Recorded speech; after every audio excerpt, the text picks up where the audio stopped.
Eh bien, salut à tous et bienvenue pour cette quatrième quotidienne déjà. Déjà 4. Non, je vais pas faire la blague tous les jours. Bref, aujourd'hui on est avec Nico. Comment ça va, Nico? Bah écoute, ça va très bien. Merci de me faire participer un peu, c'est cool. Ouais, de te recycler un peu, on peut dire. Ouais, ouais. Non, mais là, je suis en découverte. Moi, je découvre la NBA, là. C'est cette ligue, ce sport, c'est tout nouveau, c'est marrant, j'aime bien. Alors on salue donc tout le monde qui est déjà là, hein. Donc Thibaut évidemment, Thibaut Lazone, Sor Freezy, salut, premier message dans le chat, bienvenue. Bamzerito, Ringo, bon ça c'est les habitués. On a déjà des habitués, Nico, ça fait quand même très plaisir, tu vois. On est à peine à 4 quotidiennes. Il y a Mais déjà tu sais, des fidèles. si même moi, j'en reconnais certains, c'est que c'est vraiment des vrais habitués, quoi. Il y en a qui sont fans de toi, déjà, Bamzerito notamment. Ouais. Salut Mais moi, Walk salut Casey, The French Cap, bienvenue aussi, Titi Carlito, Flowboy, Daimzao, ça fait si longtemps que j'attends ce moment, tu vois. Les gens sont là pour toi en fait, hein, ils sont pas là du tout pour non, le... mais je les comprends. Moi aussi, je m'aime beaucoup. Nico me connaît, tu vois, les gens t'aiment bien, hein, Nico. Les Mais gens ça, c'est t'adorent. normal, ça. Il faut que tu reviennes plus souvent, tu vois. Même dans la vraie vie, tu sais, hein, je sais pas. Bon alors Nico, à moitié pour la blague. Nous sommes aujourd'hui avec Nico, alias Steel Bolin. Est-ce que vous le connaissez ou pas encore? Nico, tu étais de Basket Info, de l'École des Parquets. Là, tu es là en qualité de histoire, culture, un peu tout. Alors, on peut le dire, t'as un peu décroché de l'actu, mais présente-toi. Bonjour, je m'appelle Nicolas. Non, je veux Oui, oui, dire pour effectivement, le livre. non, mais j'ai pas mal d'années là-dessus. Et c'est que là, j'ai un peu coupé pour faire un peu d'autres trucs. Donc, je suis pas trop fait de l'actualité, mais je suis toujours un peu le basket, les tendances, choses comme ça. Donc, je suis. Puis, effectivement, Guillaume ne cesse de m'inviter pour qu'on parle un peu de certaines choses, même si souvent c'est parler du passé. Et dans les choses que je faisais, oui, tu voulais un peu que je parle vite fait du livre que tu as mis en image là. Mais effectivement, un de ces temps-là m'a permis d'écrire un livre sur LeBron James, ou plutôt sur comment est apparu LeBron James dans le paysage du basket, comment il est apparu dans la presse, comment on a commencé à en voir passer son nom, juste qui débarquait sans qu'on se dise quoi que ce soit, comment c'est apparu et le voir monter petit à petit jusqu'à cette appellation d'élu et toutes les analyses qu'il y a jusqu'à le moment de sa draft. Donc voilà, j'ai écrit un truc là-dessus que vous pouvez vous offrir ou offrir à d'autres personnes sur Amazon. C'est sûr que ça va vous plaire. Après, Il que y en a vous qui aimez ou disent, que vous je n'aimez l'aime pas. tellement que j'ai déjà acheté son bouquin. Après, c'est pas une compète. Tu vois, Ringo t'aime bien. Bah, Ouais, effectivement, on après, a fait un podcast ensemble pour parler de ton bouquin. Alors, pas que d'ailleurs, hein, pour parler de hmm, LeBron James en fait. Pendant hmm. plus de 2 heures, et je pense qu'on aurait pu en faire 4 de plus, à mon avis. Mais oui, alors Nico qui est à la retraite, mais j'essaye quand même de le sortir un peu de cette retraite. Mais on a fait l'écho des parquets pendant 10 ans. Même toi, t'écrivais avant déjà sur la NBA, sur la draft depuis quoi? Pendant 15 ans, non? Plus? J'ai dû commencer à vraiment écrire 2008-2009, je crois. C'est vers là que j'ai Ouais. commencé à faire des trucs. Donc ouais, ça date un peu. Mais tu Donc vois, je voilà. suis comme Charles Barkley, je suis toujours dans le parage, même si je suis pas trop le basket. Et je parle du basket sans trop suivre quand même, je fais pareil. Ouais, mais après, la différence avec Barclay ou Shaq, c'est que toi, contrairement à Shaq, tu serais capable d'expliquer pourquoi une défense switch. Oui, oui. Parce qu'apparemment, Shaq n'est pas capable, toujours pas aujourd'hui. Mais bref, donc aujourd'hui, le programme, bah, comme d'habitude, on va faire un peu d'actu, les matchs du jour, on va se balader un peu sur les box scores, voir ce qu'il y a à voir. L'affiche, l'énorme affiche. Donc, au final, on a Nico aujourd'hui pour l'énorme affiche entre OKC et Cleveland. C'est pas plus mal parce que vu que j'ai plein de trucs à dire, au final, c'est peut-être mieux que toi t'aies rien à dire. Comme ça, Ouais. on va pas faire 4 heures. Salut Malakos, bienvenue. Et alors que après, on va aussi se faire, on va tester après l'actu, on va se faire un truc. Nico va nous proposer une draft à l'aveugle, c'est ça? Ouais, c'est ça. C'était un petit concept qu'on avait fait il y a à l'époque de l'écho des parquets. C'était pas avec toi, c'était avec Antoine, où Ouais. du coup on va dire vite fait de quoi il s'agit, mais après on voit bien plus en vrai. Mais l'idée c'est que c'est un peu, bon, nous on aime bien tout ce qui est draft, tout ce qui est analyse des prospects draft. Et ce qui était marrant avec Antoine, c'est que lui il avait pas suivi, lui il suivait pas trop la draft, il suivait plutôt les gens une fois qu'ils étaient en NBA. Du coup je m'étais amusé à lui euh, présenter un scouting report d'un joueur en ne citant pas son nom, en le laissant anonyme, mais d'un joueur qui soit est en NBA, soit du moins où on est quelques années après sa draft et où on sait un peu ce qu'il est devenu. Ouais. Donc il y avait un peu ce côté, l'analyse du passé, que Antoine pouvait vous regarder comme si c'était un joueur qui allait aller à un NBA maintenant. Sauf que là, on avait la réponse de ah, mais qu'est-ce qu'il est devenu? Et ça permettait de voir un petit peu si le dit Antoine avait une analyse fine ou s'il tombait juste ou pas. Mais c'était plutôt le prétexte de s'amuser à le faire analyser un joueur et voir que en fait, entre le scouting report et la réalité, des fois ça change beaucoup, des fois pas, des fois il y a des logiques. Ça rejoint un peu le pourquoi j'avais tort qu'on fait toi et moi, mais en direct et en un peu plus marrant parce qu'il y a ce côté aveugle. Et du coup, Ancestral, je te présenterai un scouting report anonyme, un peu comme les CV anonymes. Tu me diras ce que tu en penses. On fera l'analyse de ce joueur. Tu me diras si tu le draftes haut, pas haut, si tu le draftes pas du tout, tout ça, tout ça. Ouais. Et après, cette discussion qui sera. Bah après, c'est aussi l'idée de voilà, on a une quotidienne, on va parler de l'action, on va parler des matchs du jour, et puis on se réserve aussi des petits moments pour parler d'autres choses. C'est un peu ça l'idée. D'ailleurs, demain, on va parler d'un bouquin avec Antoine. Antoine Tartrou, qui lui aussi encore un retraité qui suit plus la NBA, qui va venir nous parler du bouquin sur Hakeem Olajuwon. Donc voilà. Mais voilà, c'est un peu l'idée, c'est que alors pour l'instant on a reçu Baptiste et Azad qui sont à fond dans la tactique et tout, mais c'est un peu l'idée que sur cette quotidienne on reçoive plein de gens pour parler parfois de tout, quoi, pas que des matchs du jour. Si on reçoit, je dis n'importe quoi, mais tel fan de telle équipe, même s'il n'y a pas un match de son équipe ce jour-là, on peut faire un mini focus, etc. Bref, bon, bah, j'espère que vous allez bien. On peut commencer alors peut-être avec tout simplement l'actu du jour. Quel match vous avez regardé d'ailleurs cette nuit pour le coup? Est-ce que tout le monde a été sur le Cavs OKC ou pas? Le back-to-back Nico Antoine, c'est pour nous rendre, tu vois, les gens vous demandent, il faut venir plus souvent, Nico. Ah non, mais tu sais qu'en vrai, là, j'ai la tendance de vouloir mettre des likes sur la plupart des commentaires, mais on est sur Twitch, je peux pas le faire. Ouais, donc, alors, en fait, on aurait pu avoir une méga soirée parce qu'il y avait donc Cavs OKC, on va en parler, hein. On va en parler, mais ouais, effectivement, donc il y avait Bucks Spurs, nous dit Malakov, mais effectivement, c'était apparemment un peu décevant. Je comptais le regarder à la base, le Spurs Bucks. Bon, j'ai pas eu le temps non plus, mais il paraît que Wemby était pas top. S'il y en a qui l'ont vu, qu'est-ce qui s'est passé du coup avec Wembanyama? Est-ce que il n'y a pas eu de blessure apparemment, 33 minutes de jeu. Mais tu vois, il fait 10 points, dire bon, c'est presque décevant quoi pour Wemby, et surtout qu'en général les match-up avec Giannis c'est quand même pas mal. Mais je crois ils se sont pris une méga rouste d'entrée de jeu si je dis pas de bêtises. Donc ouais, effectivement. Chris Paul, tu sais qu'il est aux Spurs, Chris Paul maintenant, Nico. Ouais, ça j'ai vu ça. Non mais les Spurs j'ai un peu vu. Les Spurs c'est un peu la seule équipe que j'ai un peu suivi à cause de Wembanyama principalement. Les Spurs ont été incapables de servir à l'intérieur. Ouais, effectivement. Ah oui, d'accord. On a très peu de tirs au cercle. Si on regarde un peu les stats. Ouais, mais Milwaukee, je sais pas trop quoi en penser. Pour le coup, Milwaukee, c'est vraiment les montagnes russes. On sait pas trop ce qui se passe. Défense des Bucks hyper sérieuse, notamment Giannis exemplaire, toujours doublé. Et Malakos qui nous dit aussi limite un manque de volonté de toute l'équipe hors CP3 et Barnes. Ouais, alors Harrison Barnes est aussi aux Spurs, en effet, les vétérans. Mais ouais, bon, après tant mieux, parce que du coup, j'ai pas cette frustration de mince, j'ai manqué un top match. mais ouais, c'était. Les Bucks Spurs de l'an dernier étaient tellement géniaux que. Coaching gagnant du Doc, ouais. Non, mais Milwaukee, je sais pas trop quoi en penser. Pour le coup, ils arrêtent pas de. C'est un peu les montagnes russes tout le temps. Vas-y, dis-moi un peu, moi qui n'ai pas trop suivi, en 3 mots, c'est quoi les Bucks cette année? Et tu as une forme d'incertitude. En 3 mots, coach, Doc, Rivers. Non, mais ça fait 2 ans qu'on a un peu un sous-exploitation du pick and roll Giannis Lillard, alors que quand il y a eu le trade, on était un peu en mode théorique, c'est génial, quoi. Et ça peine un peu à se faire. Au niveau défensif, on n'est plus du tout l'époque Bud. Il y a des changements de schéma. On ne sait pas pourquoi parfois on fait monter Brook Lopez haut plutôt que le laisser bas.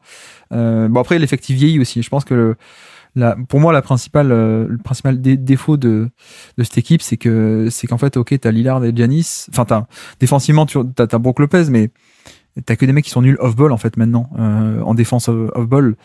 Et du coup, c'est compliqué de faire la rotation, quoi. Alors que en fait, les Bucks champions et même un peu autour, quoi. L'époque Bud, c'est des mecs complètement tarés qui font des stuns, qui font des. enfin la défense off ball était de très haut niveau quoi, avec Jrue Holiday évidemment, avec même à l'époque DiVincenzo, avec Bledsoe, avec enfin t'avais plein d'ailiers qui étaient bons. Et là d'ailleurs tu vois c'était un peu la news du jour, c'est que Middleton il est revenu, mais il va sortir du banc maintenant, mais parce que Middleton c'est aussi un peu compliqué pour le coup en ce moment. Ça bouge plus beaucoup hein, Middleton, alors qu'il est pas si vieux que ça hein, pour le coup, mais ouais. Ah donc super, les vidéos marchent pas sur NBA.com. On va se faire une belle soirée du coup s'il y a pas les petites vidéos. Non, mais à l'ancienne, tu sais, avec juste le play-by-play où c'est des phrases qui sont écrites. T'as suivi non, t'as pas dû suivre. Mais en gros, il y a plein de sites comme ça qui distribuent un peu les vidéos d'NBA.com, qui le faisaient très très bien. Si, ça j'ai vu ça. Et t'as vu qu'il y a un peu un scandale. Il y a un site qui s'est créé qui a voulu monétiser. Merci NBA University. Cette fraude. Je l'ai vu parce que t'étais très énervé. Ouais, mais c'est bon, bref. Mais t'as raison, je vois exactement de quel site tu parles et je sais que ça m'était arrivé quand on faisait la centaine. J'ai passé pas mal de temps dessus, effectivement, et c'était vraiment exceptionnel. Ouais. Alors qu'en parallèle, alors je sais pas si c'est toujours le cas, mais le site NBA.com avait ces vidéos-là, mais c'était très très compliqué de trouver ce qu'on voulait, c'était pas du tout pratique, quoi. Je sais peut-être ça s'est amélioré, mais je sais qu'à un moment donné, c'était vraiment le soulagement d'avoir. Enfin, moi j'ai un seul site que j'ai à l'esprit là qui effectivement nous donnait tout d'un coup ce qu'on galérait à avoir avec une dizaine de clics sur NBA.com. NBA.com fournit tout. Hein. C'est eux qui ont la matière première. C'est juste qu'ils savent pas l'organiser. Et encore, c'est pire maintenant que c'était il y a 5 ans. Il y a 5 ans, moi, je me dépatouillais pas mal sur le site et j'arrivais à faire des trucs. Et là, leur moteur de recherche, c'est pas possible. Tu cliques sur un truc, genre les tirs spécifiques, et tu tombes sur les tirs totaux. Enfin, c'est plus possible, quoi. Mais, c'est Reggie Jackson à la main, quoi. Ouais, mais bon, bref, du coup ils ont coupé le robinet, ils ont dit non mais non, bah non, si vous faites des sites pour vous faire de la thune, bah non, nous vous le donne gratuit, donc ils ont bloqué les API, je sais plus comment on appelle ça. Sans un trade de Middleton, il y aura rien à gratter pour eux. Ouais, mais en même temps, c'est Ray Is 02 qui nous dit ça. Je crois on est un peu en fin de cycle, hein, parce que Brook Lopez est en fin de contrat. Middleton aussi, si je dis pas de bêtises. Je sais pas, en plus, le problème, c'est que pour avoir Lillard, ils ont sacrifié aussi pas mal d'assets, quoi. Donc tu peux pas. Tu vois, Middleton, je suis pas sûr que beaucoup de monde en veut. Ou alors, pourquoi est-ce que tu aurais un top 3&D à la place de Middleton si tu mets pas un asset avec, quoi. Alors, il y a peut-être un jeune à mettre dans le truc, je sais pas, mais moi, je pense qu'ils vont aller jusqu'au bout là, et puis ensuite ils passeront à autre chose. Ou alors Giannis s'en ira. C'est possible aussi, ça, pour le coup. Le principal défaut de l'équipe, c'est de pas avoir pris Atkinson à la place d'Adrian Griffin. Peut-être, mais Atkinson il était pressenti à Milwaukee ou non, c'est Charlotte, non, je crois de mémoire. Mais après quand on voit ce que fait Doc Rivers, finalement Adrian Griffin c'était pas si mal que ça, hein, pour le coup. Bon, c'est juste que dire qu'il y a une forme de double problème où les deux s'alimentent en tant que problème et ne se compensent pas. C'est donc une équipe un peu vieillissante, un effectif pas aussi optimal qu'avant sur l'âge, les santé physique, et aussi tu parles un peu de certains profils des joueurs secondaires. Chose qui peut, avec un excellent entraîneur, être un peu compensée avec des astuces, tout ça, mais là c'est plutôt l'inverse. C'est ça. Tu as même une perte tactique où il n'y a pas de maximisation de ce qu'il y a sur le terrain. Quand je t'entends, je suis presque à deux doigts de dire que même s'il y avait un effectif parfait avec tout le monde à peu près au point physiquement, même là, on serait sur notre fin parce qu'on aurait une espèce de frein tactique du fait de l'entraîneur, quoi. C'est un peu ça, ouais. C'est un peu ça. Mais tu vois, là, par exemple, il y a un jeune qui s'appelle André Jackson, un défenseur, très bon défenseur qui avait commencé à jouer sous Adrian Griffin. Là, il rejoue cette année, tant mieux. Et il est bon. Ah mince, il est bon. Et sauf que, en fait, Doc Rivers, l'an dernier, quand il arrive, il dit non, moi, je vais pas jouer les jeunes, moi. Non, moi, donnez-moi les Pat Connaughton, donnez-moi les Patrick Beverley, etc. Mais, Pat Connaughton ouais. À 32 ans, ça me vieillit, ça. Comment tu dis, pardon? Pat Connaughton. Ouais, il est pas si vieux que ça, Pat. 32 ans, je vois là. Oui, ils sont second apron, les Bucks. Donc alors je sais pas si tu sais ce que c'est le second apron, mais du coup c'est des restrictions. Et du coup ils peuvent pas, par exemple, faire un échange où ils mettent plusieurs joueurs ensemble dans un package pour avoir un retour ou des trucs comme ça. Donc c'est très très limité. Middleton a progressé au shoot et régressé partout ailleurs. Ouais, mais en même temps, je pense que la blessure est quand même. Enfin, il est blessé, il bouge plus trop, quoi. Tu vois, même sur isolation, Nico. Enfin, ça a jamais été un énorme scoreur, mais il pouvait bouger un peu. Là, c'est vraiment jab step, shoot par dessus, quoi. Ça bouge plus, quoi. Ah ouais, il est dans les années 2000, quoi. Ouais, il est surtout dans les années, il y a plus d'ange, quoi. J'ai un peu l'impression. Juste Denver Clippers, qui a gagné? C'est Denver, donc ils ont mis 26 points aux Clippers. Je suis juste allé vérifier un truc. Donc, effectivement, Jokic n'a pas joué. Ok, donc ça va. Parce que sinon, j'aurais été très énervé qu'ils aient juste reposé Jokic. Parce que hier, on avait un choc. On aurait dû avoir un des chocs de la saison qui était Boston-Denver. Et qui finalement, il n'y avait pas Jokic. Bon, apparemment, il est vraiment malade, quoi. C'était pas un load management, donc ça va. Là, c'est DeAndre Jordan qui a joué 23 minutes. Ok, c'est bon, passons. Bon, bah, du coup, on n'a pas les petites vidéos, c'est un peu pénible. On va pas pouvoir trop se faire comme on fait d'habitude. Cela dit, si vous écoutez en podcast, ça change pas grand chose. Les Blazers qui gagnent contre les Pelicans. Pelicans, c'est un peu. C'est vraiment compliqué. Hein. Je crois qu'on en a parlé hier déjà, mais bon, je pense que. Bon, il n'y avait pas Zion évidemment en back-to-back. Mais est-ce que les Pelicans, c'est pas l'histoire de leur vie, depuis que c'est les Pelicans, d'avoir des joueurs de talent et de jamais réussir à dépasser le milieu de tableau, quoi? C'est un peu l'idée, mais en plus, ils ont eu hécatombe de blessures et là, ils sont derniers de la conf. Alors mais qu'on les attendait. Ah oui, dernier. Anthony Davis, Tariq Evans, Ray Gordon, tout ça, il y avait aussi ce truc de blessure aussi, qu'on se disait, ah mais voilà, cette année c'est les blessures, l'année prochaine ça ira mieux, et ça jusqu'à la fin, jusqu'à ce qu'ils cassent tout, quoi. Exactement. C'est dommage qu'on n'ait pas les vidéos, parce que j'aurais bien un petit Deni Avdia là, mince, dommage, qui fait encore un gros match. Je vois pour les Blazers 10/15. On a parlé des Blazers il y a 2-3 jours, et finalement, je commence un peu à changer d'avis sur Chauncey Billups. Mais bref, on va pas redétailler. Ah, parce que vu ce que, comme dit, de mon petite lucarne très éloignée, de mes tweets, quoi. Que c'est le pire entraîneur qu'on ait vu depuis un bail, quoi. Oui, mais alors moi, je l'aimais pas parce qu'il a pas voulu bosser. Il a voulu prendre un poste sans être jamais assistant, quoi. C'est vrai. Mais bon, après, apparemment, ça fait quand même 2-3 ans qu'il coach et bon, il y a un peu de spacing. Alors, c'est pas génial, mais c'est bien organisé l'attaque. Donc, bon, après, il n'y a pas le talent pour mettre les tirs, mais c'était pas si mal que ça. Je trouve que c'est pas mal. Bon, c'est un peu dommage qu'on n'ait pas les vidéos. Donc, les Knicks qui gagnent contre les Raptors aussi. Bon, bah, ça, c'est classique. Hein, Est-ce que, alors, qu'ont fait les anciens Knicks? Barrett, RJ Barrett qui est là-bas. Ça donne quoi, RJ Barrett? Je me souviens de ton podcast. Où tu discutais du transfert, justement, ça m'avait beaucoup intéressé.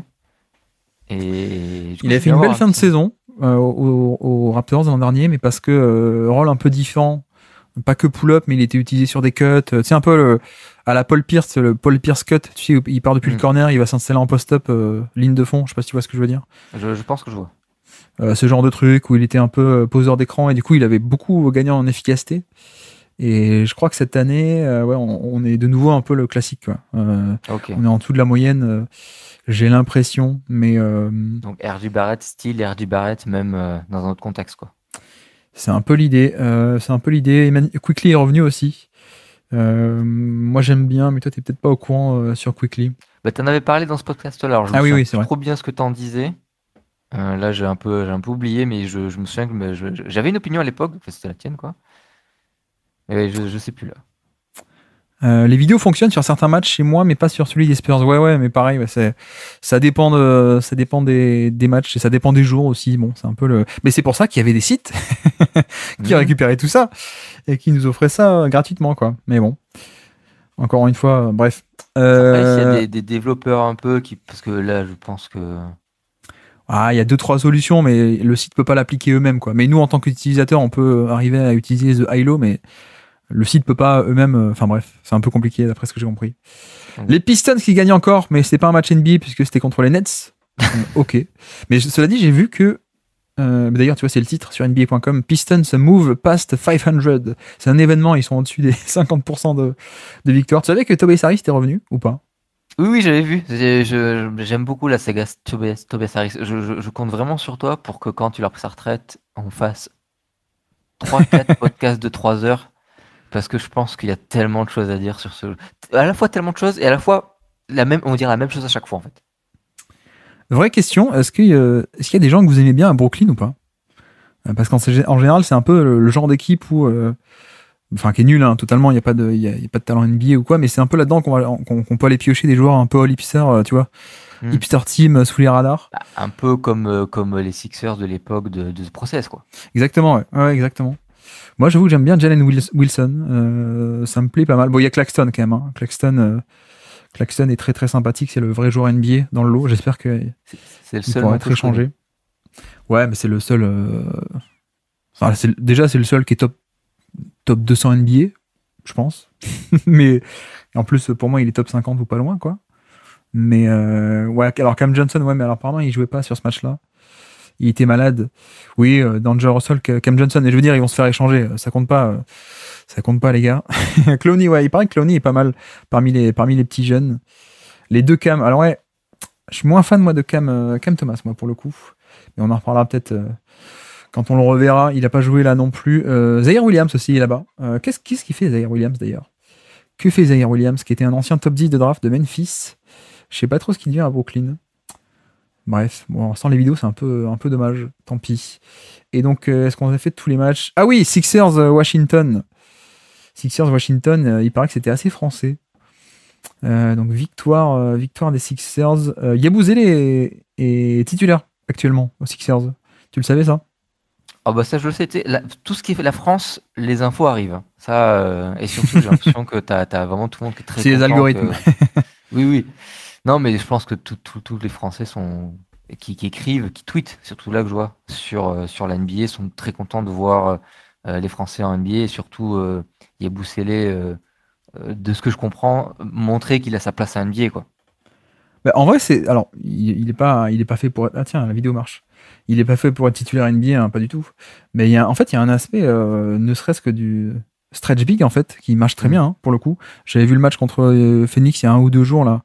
Plutôt 2-3, mais il y a des séquences où, bah ouais, en fait, c'est cool d'avoir un pivot de pick and pop, ou alors c'est cool d'avoir un pivot qui est capable d'espacer un peu le jeu, quoi. Mais, après, le problème, c'est qu'il y a un compromis défensif et qu'il n'y a pas. Voilà. C'est plutôt, je pense, un mec 6e, 7e homme, quoi. Plutôt que titulaire, mais actuellement, Embiid, d'ailleurs, je sais même pas trop qu'est-ce qui se passe avec Embiid, où est-ce qu'il est. Alors qu'on accueille. Doc Ryder est là. Et Lon Uchiwa aussi, salut. Salut, salut. La fanbase des Sixers sont vraiment amoureux de Yabusele, c'est fou. Ouais, ouais, mais après, on peut comprendre aussi, hein, c'est un joueur qui est très, très, très cool, quoi. Mais toi, tu te souviens, alors, parce que tu sais, Azad et Baptiste, quand je leur en parle, ils savaient pas.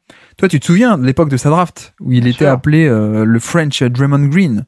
Bah, Où c'était. j'allais te dire, son gabarit physique faisait penser à ça, et puis il y avait de la technique aussi. Ouais, c'était quand il s'est drafté, je crois, 16e, un truc comme ça. Ouais. Moi, je suis ravi. Tout le monde est ravi, mais après, on reste sur l'idée, bah, c'est des profils, c'est des potentiels. Après, est-ce que ça marchera ou ça marchera pas? C'est une autre affaire. Mais il y avait un peu cette idée que peut-être il allait être cette espèce d'intérieur de petite taille, mais très costaud et au long bras, qui allait pouvoir avoir cet avantage de la petite taille qui a la vitesse de jambe et même une forme un centre de gravité assez bas pour pouvoir résister au poste bas, tout ça, tout en ayant des longs bras pour quand même aller avoir la longueur pour jouer les grands sur les rebonds, les trucs comme ça. Et puis le shoot, quoi. Je, Oui. je pense Bah, pas parce qu'en qu'il avait. 2016, Draymond shootait, en fait. En plus. Oui, du moins suffisamment pour que ce soit. Pour créer un peu de spacing, quoi. Oui. Et du coup, il y avait un peu cette idée que. Donc, et je crois qu'il Boussé, alors je crois qu'il était à Rouen ou une équipe comme ça en France. Non, il était à Boston. Non, non, mais. Qui avait l'air de montrer un potentiel au shoot. Que je pense qu'il a un peu démontré, non? Je suis pas très sûr de moi, mais. Ouais. Et voilà un peu cet intérieur qui peut défendre sur poste 1 à 5 correctement, mettre des tirs à 3 points, et voilà quoi. Ouais. Je pense que les comparaisons, c'était aussi hein, le côté effectivement mobile, poste 4 un peu petit. Je pense qu'il y avait aussi peut-être l'océan était mêlé, aussi une des origines de la comparaison à mon avis. Ouais, ouais, mais même, enfin, j'ai tendance à voir ça comme, tu sais, comme on dit, oui, longueur de bras, tout ça, mais grosse fesse, pour moi, ça peut être une qualité athlétique, physique du moins.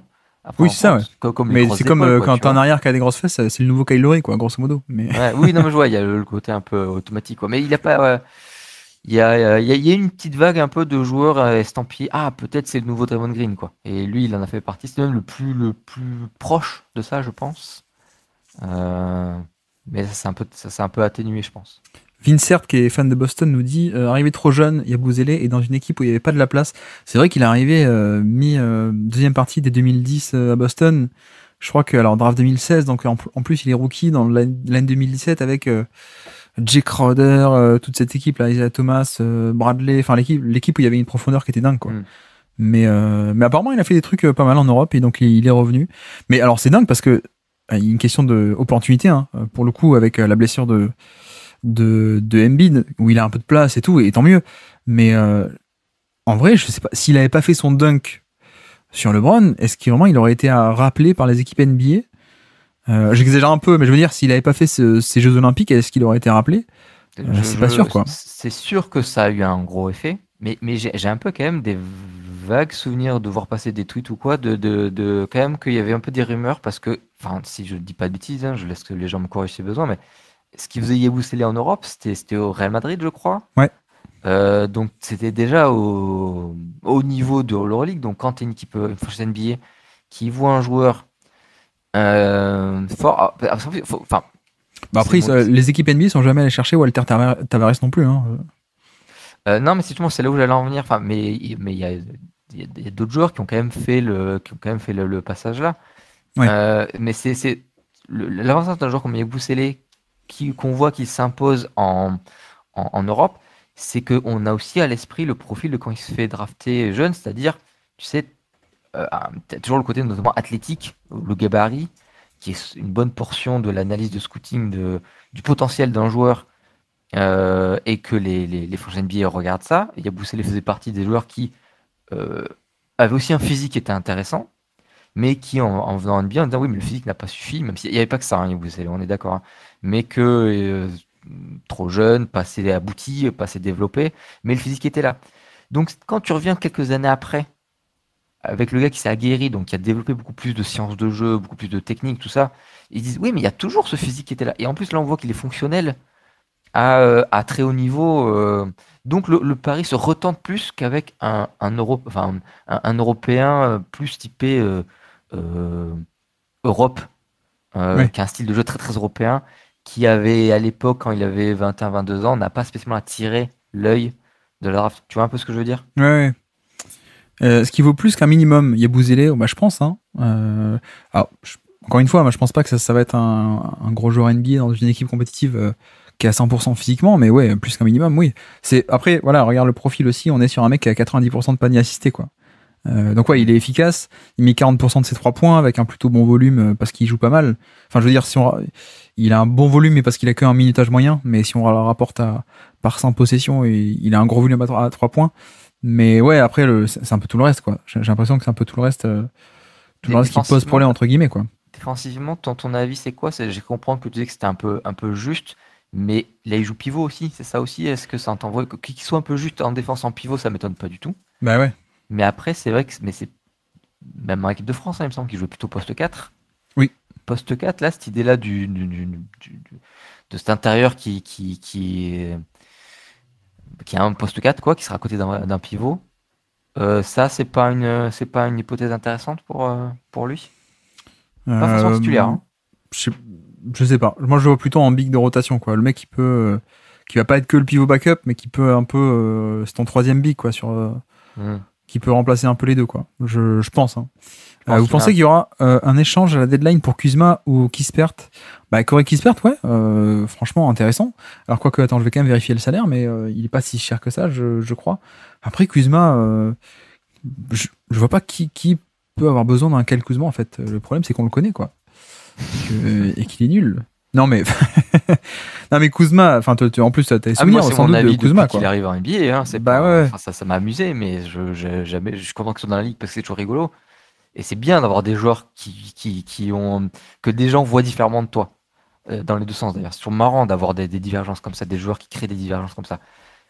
Mais moi, jamais je l'aurais voulu dans mon équipe, déjà à l'époque où je suivais, quoi. Bah voilà, bah maintenant il est un peu plus au volume à Washington et non, j'ai du mal à voir. Hein. Franchement, j'ai du mal à voir qui pourrait être intéressé parce que c'est un scoreur, mais que pour lui, mais pas efficace, qui a pas trop de jeu off-ball, alors un peu un minimum, mais enfin c'est pas la folie du tout, quoi. Qui a pas de passing, qui a pas de défense, et je crois qu'en plus c'est pas juste qu'il est pas efficace, c'est qu'il je crois qu'il est largement inefficace en plus, quoi. C'est genre c'est pas juste il est autour de la moyenne, il doit être à -9, -10%, des trucs comme ça, quoi. Je crois J'ai regardé. les saisons d'avant, donc non, nul, j'exagère, mais en fait tout dépend de qu'est-ce qu'on, enfin je parle pas de la palette de 1 contre 1, quoi, de la palette technique, je parle de quelle est la valeur du joueur sur l'aspect de basket sport d'interaction, quoi. pas que oui, il peut mettre des pull-ups, il peut mettre des paniers. Le mec est fort, il sait faire des trucs. Mais bon, sans passing, sans efficacité et sans défense, il reste plus grand-chose, quoi. Tu bon. devines quoi comme true shooting plus? Je sais pas, 93, un truc comme ça, non? 87. 7, ouais. Bon, après, la saison n'est pas finie. Et puis Chicago Pacers. Donc les Pacers qui gagnent. Ça va un peu mieux, les Pacers. Depuis quelques jours, quelques semaines. Haliburton va aussi un peu mieux. Bon, oui, c'est quoi ce truc-là? J'ai cru comprendre qu'on lui avait volé son talent à Haliburton à un moment donné, c'est ça? Bah en fait, il était blessé. L'an dernier, il s'est blessé. Enfin, il fait un top début de saison. Il se blesse, je crois, décembre ou janvier. Et le problème, c'est que tu sais, il y a une règle pour être dans les All-NBA, All-Star et tout, c'est qu'il faut faire 65 matchs maintenant. Et du coup, il a rushé un retour parce que en fait, désormais, il y a des, enfin pour la prolongation de contrat et pour avoir la clause, j'ai été All-NBA, donc je gagne 30 millions en plus, quoi. Donc il est revenu et je pense qu'il est revenu un peu tôt et clairement il était pas bon et à quel point est-ce que en début de saison là il était pas bon non plus à cause de ça. Là on est pile un an après la blessure, voilà. Alors le plus étonnant c'est peut-être que Thomas Bryant joue 27 minutes de jeu, ça c'est quand même assez incroyable. Et ils ont quand même gagné le match. Est-ce que ça en dit pas beaucoup sur Nikola Vucevic de l'autre côté, qui est la cible prioritaire de nos amis les Warriors qui vont sauver Stephen Curry avec Vucevic, le stretch 5 qui n'est pas un stretch. Bref. C'est un demi-stretch, c'est ça? On peut parler, on se parle du match du jour, peut-être? Le gros match du jour. Qu'est-ce que t'en as pensé alors, Nico? Je pense que l'entame a été... En fait, je pense qu'il y a beaucoup d'énergie, de volonté, et qu'en fait, c'est l'équipe qui en voulait le plus qui a gagné, en fait. Ouais, d'un point de vue tactique ou technique? Parce que tu sais que Deschamps a dit qu'il partait, là. C'est plutôt technique ou tactique, à ton avis, là? Ah, je dirais que c'est un peu de l'un, un peu de l'autre. Bon, sérieusement, qu'est-ce que vous en avez pensé? Dites-nous tout. Mince, du coup, j'ai perdu la page Twitch, évidemment. Pour moi, clairement, un des matchs de l'année. Hein. On a été gâtés avec un Boston. J'arrête. Avec un Boston OKC il y a quelques temps, qui était très cool. Je pense que là, on a aussi à faire un des matchs de l'année. Un match où, d'ailleurs, je pense que vous avez vu la stat, ou alors vous avez vu le match, mais en effet, très peu. Je crois qu'il n'y a jamais eu plus de 10 points de différence et 30 changements de lead, comment on dit, de repasser devant le score, quoi, grosso modo. Mais ouais, match assez dingue, avec en plus pas trop de blessures, hormis les blessures de longue date, hein, Chet Holmgren et autres. Mais ouais, assez dingue. J'étais heureux que ça fasse pas pétard mouillé. Ouais, je suis un peu d'accord. Ça aurait fait chier qu'il hype enfin un match saison régulière pour que ça soit naze. Ouais, alors ça, c'est vrai que c'est un truc... C'est jamais vu ça. Un match à ce point hypé par la NBA elle-même qui vend son produit. Et ça devrait être la norme, tu vois, Nico. Sauf que c'est pas la norme que la NBA fasse autant de pubs, dise du bien d'un match. Ouais, soyez au rendez-vous en match de saison régulière. Ça fait quand même plaisir. Mais ouais, non, franchement, un match assez dingue. Bon, il y a pas mal de points qu'on peut aborder. Je sais pas trop dans quelle ordre on peut les aborder. Il n'y a pas un truc qui a été... Si tu retiens un seul truc qui a été décisif dans le match, qui a changé la donne, c'est jamais vrai comme truc, mais c'est un bon moyen de résumer, de clarifier les choses. Voilà, un élément qui t'apparaît celui de le plus gros vecteur de victoire ou de défaite pour l'une ou l'autre. J'ai envie de dire l'arbitrage, à mon avis. Même s'il y a eu 2-3 trucs à la fin un peu bizarres. On nous dit le duo Allen Mobley et le banc des Cavs ont fait la différence. Ouais, en effet. Au final, les deux équipes se ressemblent beaucoup. T'es en train de dire que c'est les joueurs de Cleveland qui ont fait la différence, quoi. C'est les basketteurs qui ont gagné le match. Non, mais alors en plus, je crois qu'on en a parlé il y a pas longtemps dans une hebdo. Mais on a vu un peu une des forces, à mon avis, de Kenny Atkinson, où là, du côté tactique, c'est un peu la réorganisation de l'équipe, et notamment, qu'est-ce qu'on fait avec ce quatuor qui est 4 bons joueurs, mais parfois, il y a des faiblesses qui sont un peu redondantes, et là, on a vu exactement ce truc de tout est très structuré, c'est-à-dire qu'on commence le match avec les 4, évidemment, titulaires, mais très vite, Mitchell et Mobley sortent.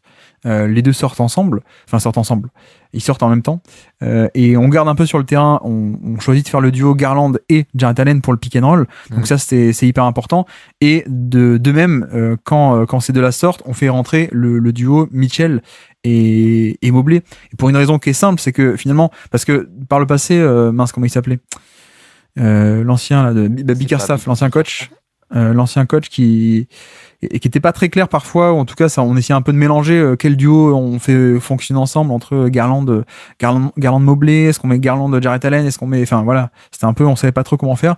Là c'est très clair depuis le début de saison et on comprend parce que clairement t'as un peu un duo, le premier duo c'est le duo de pick and roll grosso modo, donc Garland est la cible pick and roll qui est Jarrett Allen, et puis après tu fais rentrer donc un autre duo où ben voilà, Mitchell c'est moins un joueur de pick and roll, on va en parler. Mais c'est un super spacer pour un Evan Mobley qui peut jouer des piquets dans l'inversé. Donc ça c'est hyper cool. Et je crois qu'en termes de rotation aussi, ça détermine aussi qui est sur le terrain à quel moment.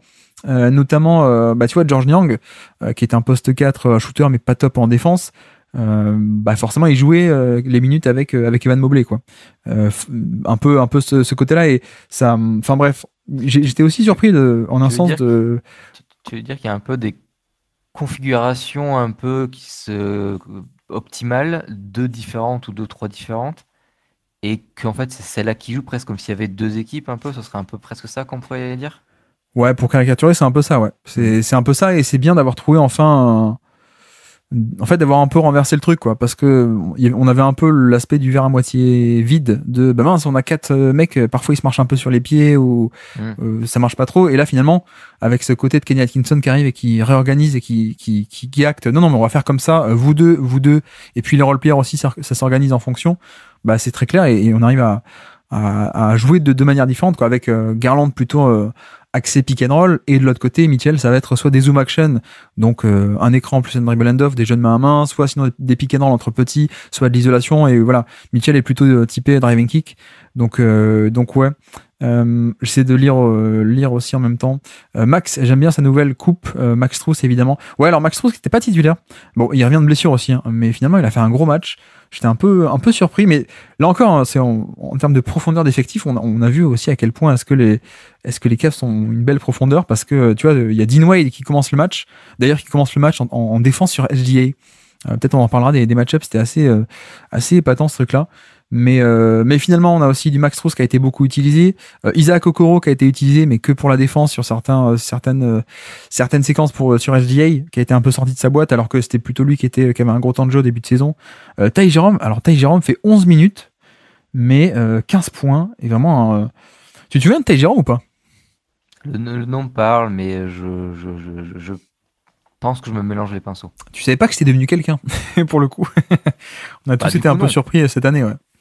Un peu sorti de nulle part. Il a quel âge, quoi, ça fait longtemps qu'il est en NBA, lui? Non, je crois qu'il est champion Virginia 2019, si je dis pas de bêtises.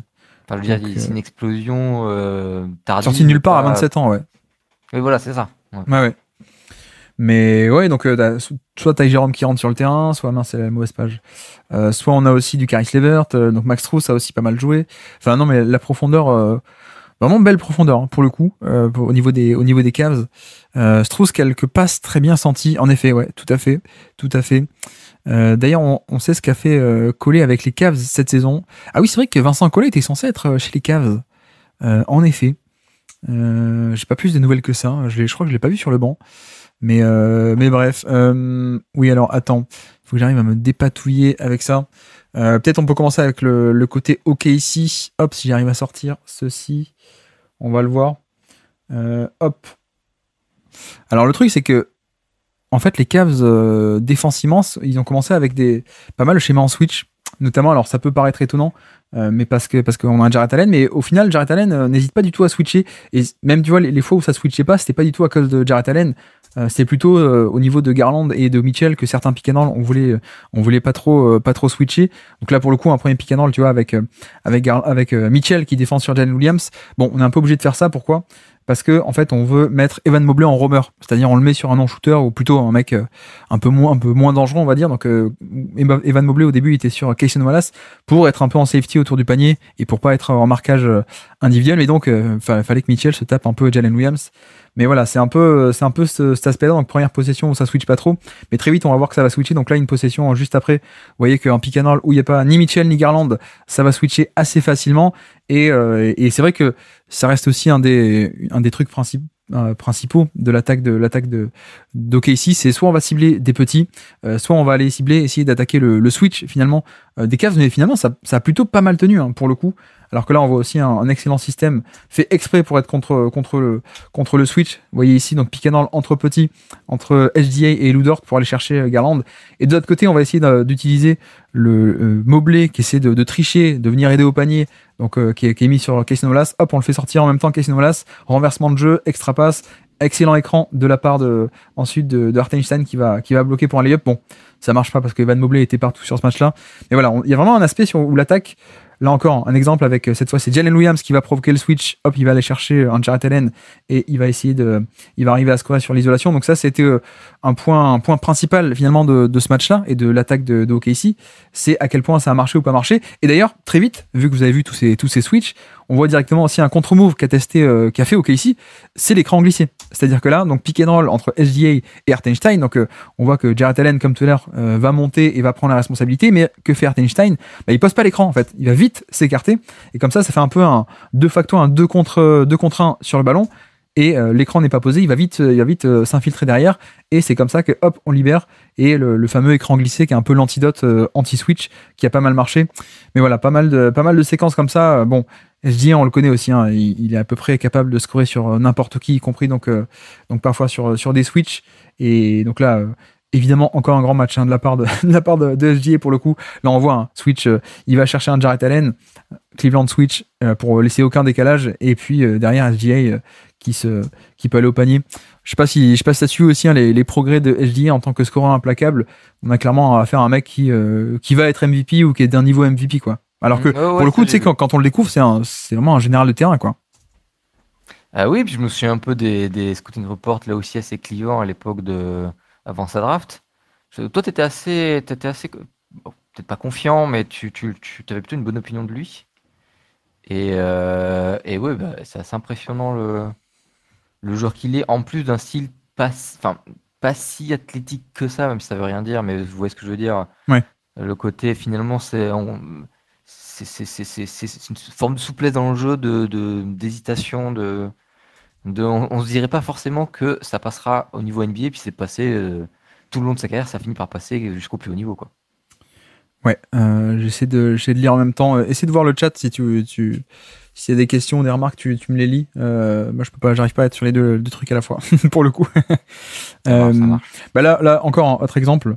Pareil, on va aller chercher pick and roll. Alors ça, on va en parler aussi. Pourquoi il y a Kenrich Williams qui est sur le terrain? On va chercher Evan Mobley et puis on est capable d'aller punir. Il est capable sur un contre 1 d'aller punir Evan Mobley. Voilà. Alors il va pas jusqu'au panier, mais il peut s'arrêter dans la short mi-distance. Donc ça, c'était un point central. C'était comment est-ce qu'on attaque le switch et comment est-ce qu'on arrive finalement à plutôt bien s'en dépatouiller.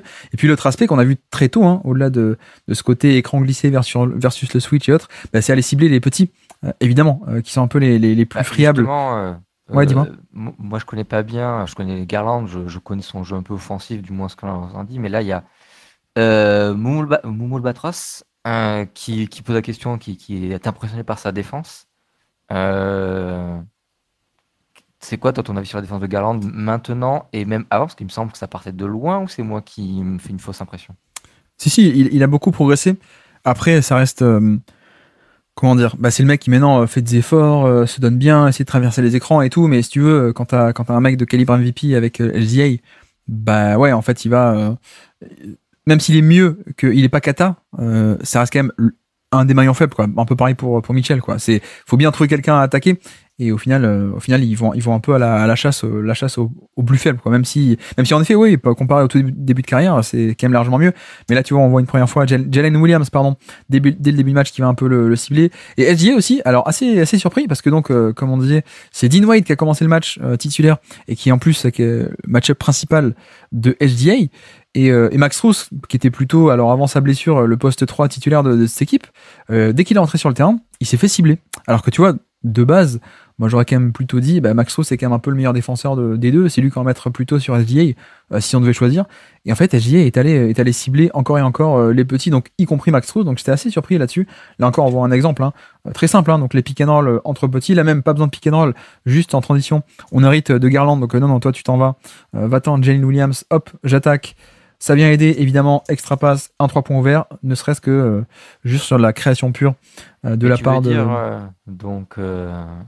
Gilgeous-Alexander, en fait, il vise pas tant le talent du défenseur du joueur d'en face, mais plutôt le gabarit. C'est ça qui cherche à là où il voit son avantage, c'est ça? Oui, bah il est plus grand et il est tout en technique aussi. Par rapport à Max Strus qui finalement il va pas vers lui, il va plutôt vers l'autre. Ouais, bah alors Max Strus qui est un bon défenseur, mais en fait c'est juste que personne n'arrive à stopper SGA quoi pour le coup. Il y a juste cet aspect-là quoi. C'est très très simplement. Autre raison qu'on voit ici là, qui a été beaucoup fait, mais qui est fait beaucoup avec OKC, hein, c'est les pick and roll entre petits, donc pas avec un gros qui pose l'écran, mais avec un petit. Et le petit c'est Isaiah Joe, donc le excellent shooter d'élite, qui là vient même pas poser l'écran. Là il vient juste essayer d'impliquer un peu Max Strus, donc et hop directement il part. Et là erreur sur le switch, enfin ça switche pas. Du coup on voit que les deux restent sur SGA et donc pick and pop très vite, extra pass et encore un 3 points dans le corner pour Jalen Williams cette fois-ci. Voilà vraiment ce côté où Cleveland est pas mal défensivement, a peut-être la meilleure raquette de NBA défensivement. Alors que là, on le voit attaquer encore une fois Max Strus sur post-up. Mais il y a quand même des petits qui sont plus fragiles que les grands. Donc forcément, une attaque comme OKC qui a Jalen Williams et qui a SGA, on va aller cibler encore et encore ce genre de mec, quoi. Là encore, on voit aussi alors un aspect qu'on n'a pas encore abordé. Cette fois, il va cibler Caris LeVert. Hop, on amène Mitchell sur l'action cette fois-ci, tu vois. Ça va switcher. Je suis même pas sûr qu'il essaie de switcher. Il veut peut-être faire un hard edge et revenir, sauf que SGA lui laisse pas le temps. Je fends le pick and roll en deux, hop, je passe entre les deux, je split le pick and roll, je crée le chaos. Alors le tir est manqué, mais voilà, ça c'est aussi un point central. C'était le rebond offensif. Et pour le coup, Hartenstein a aussi été recruté pour ça. De toute façon, OKC est très bon sur les rebonds offensifs, mais Hartenstein apporte aussi beaucoup ce truc-là. Et si on fait pause, juste on va voir les stats. Ça a été un truc que OKC fait très bien, le jeu des possessions, aller chercher ces trucs. Mais paradoxalement, on va en parler, Cleveland a été incroyable aussi là-dessus. On en parlera quand on parlera du côté de Cleveland, mais là-dessus, la bataille des possessions a paradoxalement été gagnée par les Cavs, qui sont pas d'habitude une équipe qui va tant que ça au rebond offensif, ou qui joue tant que ça ce jeu des possessions. D'habitude, c'est plutôt OKC. Et là, voilà. Mais en tout cas, sur cette possession-là, Hartenstein, vas-y, excuse-moi, tu voulais dire? Ouais, je voulais dire que je pense que c'est un peu ce que tu disais, c'est que je pense à Hartenstein et le fait qu'ils soient en full trouble qui a fait basculer le match, quoi. Oui, effectivement. Parce qu'en plus. Je suis en train de répéter ce qu'a dit Ringo. Ah ouais, je me doute. Hein, je me doute. Mais il a totalement raison, Ringo. Encore dernier exemple, là, on a vu, il a ciblé Ty Jerome justement dès qu'il a pu. Là, c'est pareil, George Niang. Ça, on switch pas complètement. Il arrive un peu à naviguer. SGA. Alors c'est dur à dire. Hein, pardon, j'articule pas très bien. SGA. Il arrive un peu à amener les deux. On crée un KO. Hop, tir ouvert et en plus rebond offensif derrière de Aaron Wiggins. Celui-là, tu le connais pas en plus, je crois. Et puis encore une fois. Non, mais t'as dit, j'aime pas qu'il soit il est sous-côté, ouais. mais et du coup, ça j'ai compris. Là, pareil, hein, même système, vous le voyez, le pick and roll entre les deux petits. Donc SGA, le Isaiah Joe, le shooter d'élite qui pose même pas son écran. Vous voyez que Max Strus veut faire un hard edge et revenir, sauf que l'autre lui laisse pas le temps. Vite, je m'écarte. De facto, 2 contre 1 sur le ballon. Et donc 3 points verts. Voilà, ça c'était aussi un truc avec OKC. On le sait, hein, ils sont géniaux là-dessus. C'est pas parce qu'ils ont perdu le match de 5 points qu'ils ont pas fait des très très bons trucs en attaque. La perf a été très bonne des deux côtés du terrain. Des systèmes un peu sympas. Excuse-moi. Quel cheat code les ghost screen entre Joe et SGA nous dit Titi Carlito? C'est un peu ce que tu. Ouais, clairement. Alors, en plus, alors là, il le fait pas, c'est dommage. Mais il y a des fois, alors je remets un peu l'image, pardon pour ceux qui sont en live, pardon pour les gens des podcasts, mais parfois, Isaiah Joe, là, il le fait pas, mais soit il pose l'écran, soit il pose pas l'écran, mais en fait, il vient avec la main, avec sa main, là, il vient toucher la cote du défenseur. Tu vois, pas poser l'écran, juste, je viens et avec la main, je fais une petite tape sur la hanche avant de m'écarter. Et comme ça, le mec, en fait, qui défend SGA, il se dit, ah tiens, il y a contact, il y a écran, je switch, quoi. Alors qu'en fait, pas du tout, mais bref, c'est les petits. Après, normalement, t'as quand même celui qui est sur Joe, oralement, c'est lui qui doit tout dire, presque. Oui, mais ça va tellement vite, quoi. C'est les mecs qui profitent que d'aller très vite, hein. On s'entend que c'est pas Marcus Smart en défense, mais c'est plus tant qu'une cible. Ouais, Max Strus, je pense que tu parles de Max Strus. Non, de Garland. De Garland, pardon, excuse-moi. Ici sur son message, mais parce que Max Strus aussi, justement, a beaucoup progressé, et plutôt un bon défenseur, mais c'est juste que SGA est beaucoup trop fort, quoi. Souvenez-vous, quand on a décrypté Boston-Denver il y a 2 jours, le mec, il a le roulé sur lui, il dit non, mais pas d'écran, laissez-moi, je je vais planter des pull-ups à 3 points sur Jrue Holiday. Autre aspect qui était intéressant, alors ça c'est un peu plus tard dans le match, enfin c'est pendant le match je veux dire, mais c'est pas avec les starting line-up, parce que vous voyez qu'on a Evan Mobley qui du coup encore une fois veut jouer ce rôle du roamer. Donc cette fois on n'a pas Jarrett Allen qui est sur le terrain, mais Evan Mobley est sur Hartenstein, et vous voyez qu'à quel point il reste très très loin de Hartenstein pour essayer un peu de rôder autour du panier. Voilà, c'est un peu l'idée. Et donc quel est le contre-move de OKC? On a 3 clips comme ça où 3 fois OKC a utilisé ce contre-move, ce qu'on appelle le blind pig. En fait, c'est juste un dribble end-off. Et blind pick, c'est quoi?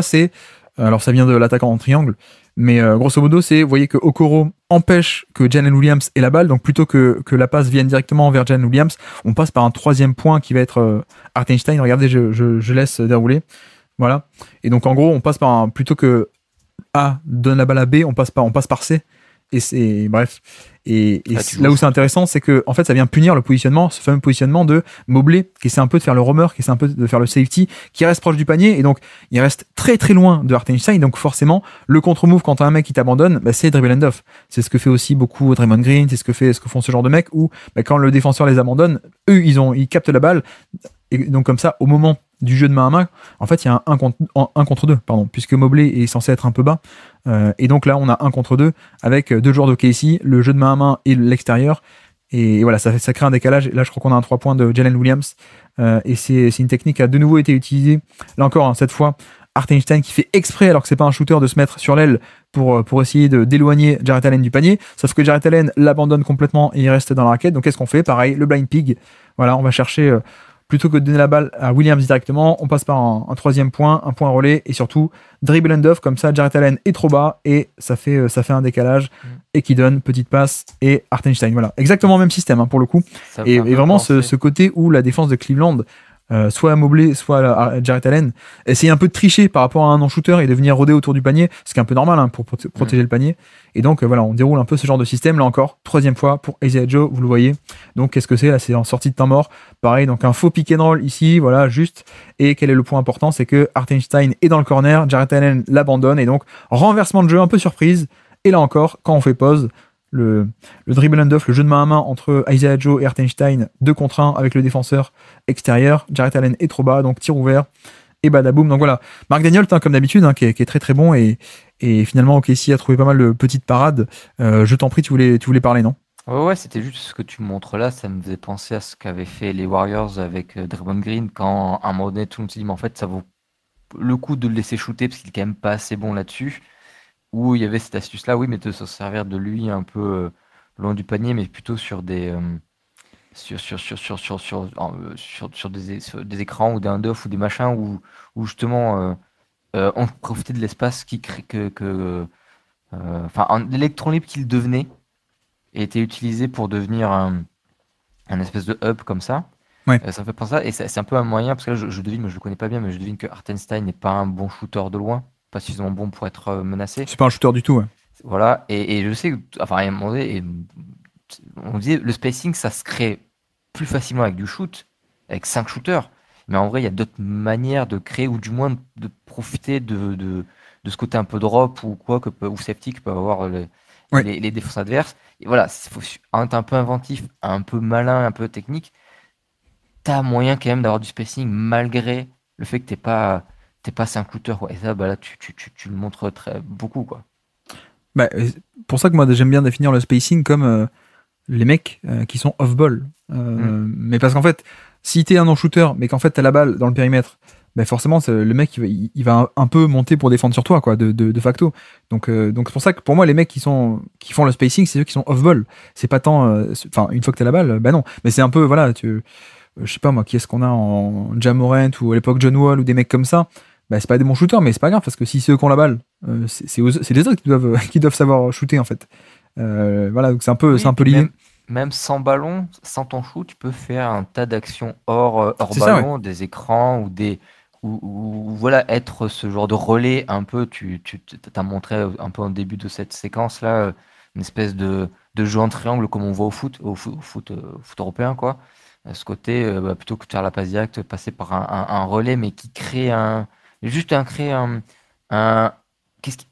incertitude dans le sens, ah mais ce jour-là il a la balle, il la rend tout de suite, qu'est-ce qui se passe? Ça crée du mouvement, même si en vrai si t'es un peu intelligent, en défense tu pourrais te dire laissez-le faire, ça sert à rien. Mais non, t'es jamais sûr, donc tu bouges quand même un peu.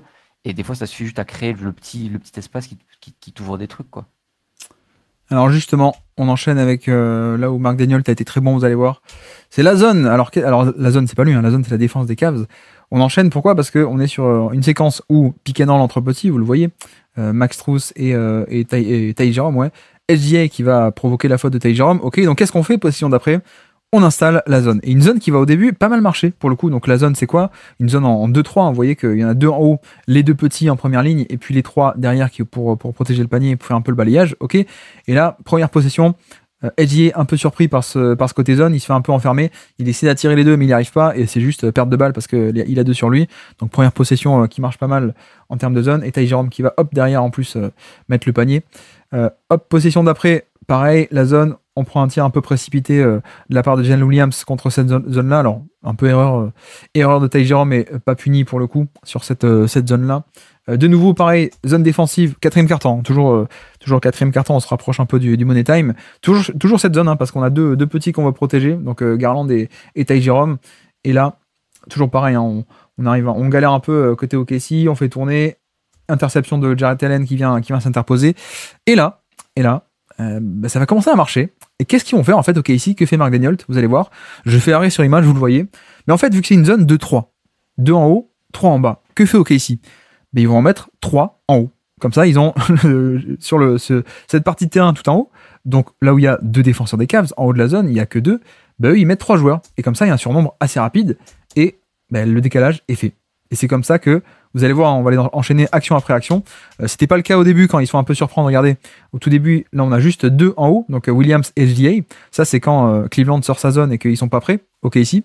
Et donc après un temps mort, Mark Daniel qui dégaine ça, vous allez voir que ça va se répéter. 3 en haut, comme ça il y a un surnombre ici. Donc en plus on joue un pick and roll, comme ça les deux sont un peu obligés d'accourir. Et donc Williams est laissé libre. Et une fois que voilà, là on voit qu'il y a le décalage, il s'infiltre. Le chaos est créé, le décalage est créé, extra passe et Hartenstein vient faire le flotteur. Là, alors ça, là c'est même pas de la zone, là c'est juste, on est en semi-transition, la zone n'a pas le temps de se mettre. On voit que Jarrett Allen n'est pas totalement en place, il est un peu haut. Donc SGA qui va attaquer comme si c'était un peu une défense de homme à homme. Hop, il marque pas, mais pourquoi j'ai laissé? C'est la fameuse action, là je te parlais d'arbitrage, où il y a un 3 points un peu qui aurait pu être incroyablement important et faire gagner le match, sur lequel SGA a marché out of bounds. Je pense qu'on a tous vu celle-là. Ça c'était flagrant, oui. Il dit ça dans le chat, c'est ça? Non, là pour le coup, c'était moi. Ah, tu l'as vu à l'œil nu. De nouveau, la zone. J'avais annoncé qu'il y avait un problème d'arbitrage et du coup, j'ai vu le pied dehors, quoi. Exactement. De nouveau, la zone. Et ça, cette fois-ci, hop, on va pas chercher à faire les 3 en haut. Vous allez voir, juste on déroule un peu normalement. Voilà, un pick and roll sur le côté ici. Et c'est juste que ça donne rien, pas grand-chose. Hein, c'est bien géré, sauf que même quand ça donne rien, t'as quand même SGA qui est en 1 contre 1 contre Okoro en plus, qui est le meilleur défenseur extérieur. Je vais sur mon spot, je score. Voilà, donc ça c'est juste le shot making de SGA. Et donc on recommence, pareil, la zone 2-3. Et donc qu'est-ce qu'on fait? On en met 3 là où Cleveland en a 2. Voilà, très simple, hein. Vraiment c'est très très simple, ça paraît très bête même, mais c'est exactement ce qu'ils font. Donc on met 3 en haut et comme ça on déroule, encore une fois, pick and roll. Le décalage est créé, voilà, pénétration, Lou Dort.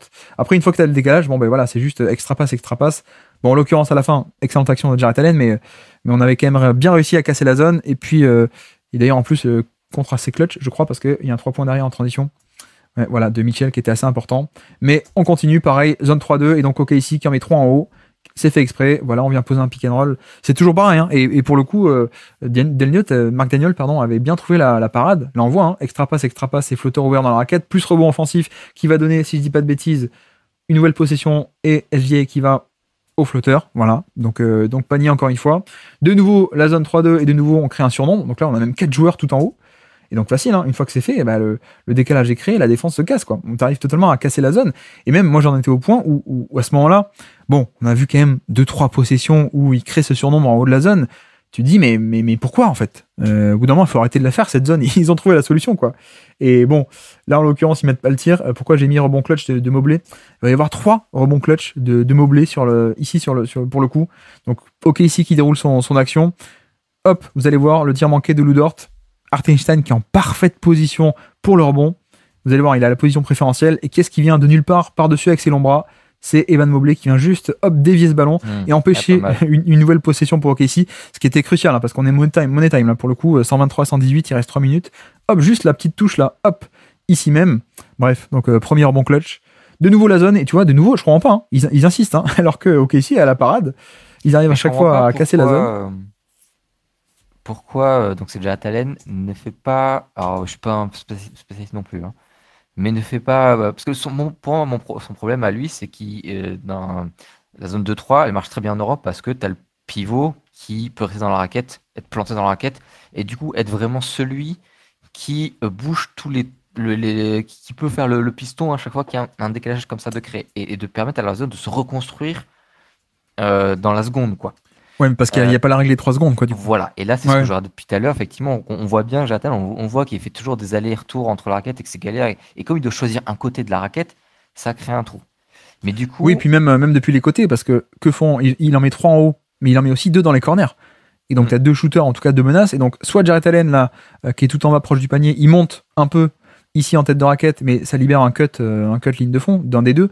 Soit tu as un des deux mecs de la zone 3-2 en bas qui sur le côté là vient monter ici ou ici, mais c'est pareil, ça laisse un espace ici. Enfin bref, c'est un peu casse-tête quoi pour le coup. Mais tu vois, on enchaîne les possessions en fin de match, hein, zone, mais à chaque fois OKC a la solution. Alors ils mettent pas toujours le tir, mais à chaque fois ils la cassent cette zone. Et même là encore. Vois, si on met Jarrett Allen, après peut-être il a pas la capacité de le faire, mais alors, du coup ce serait pas une zone 2-3, mais une zone 2-1-2.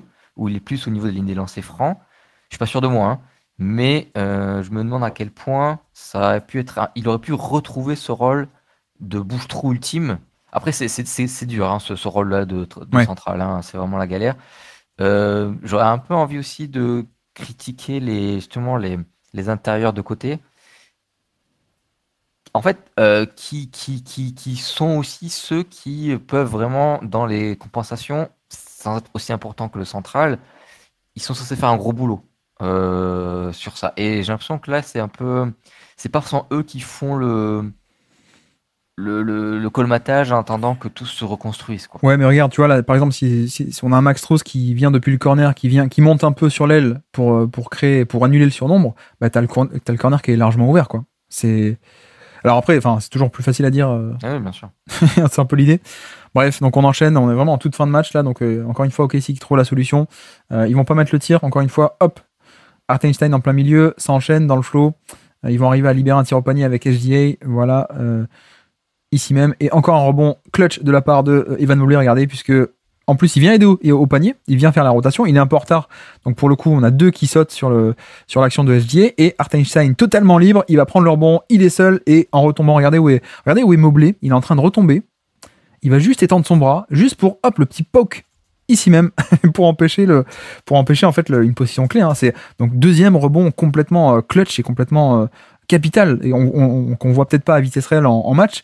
Mais là c'est Mobley qui est juste en plus limite il fait la mauvaise action de venir aider parce que vu qu'il vient aider il peut pas faire le box out.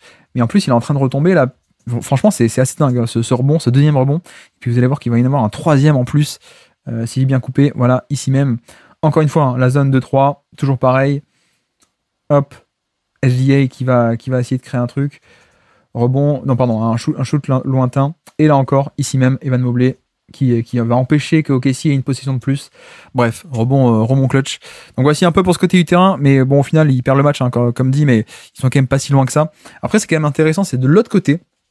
Alors, on peut se faire rapidement le côté Cleveland. Je vais peut-être lire le chat aussi. Est-ce que j'ai loupé des trucs, pardon.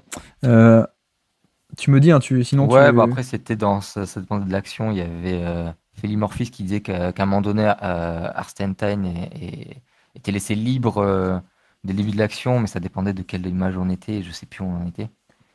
Et qu'ils auraient pu que. Oui, je vois de quelle action il veut dire. Ouais. Il y a une fois où Jalen Williams manque la passe à l'intérieur vers Hartenstein. Ouais, tout à fait, exactement. Et éventuellement, remonte-la vite fait.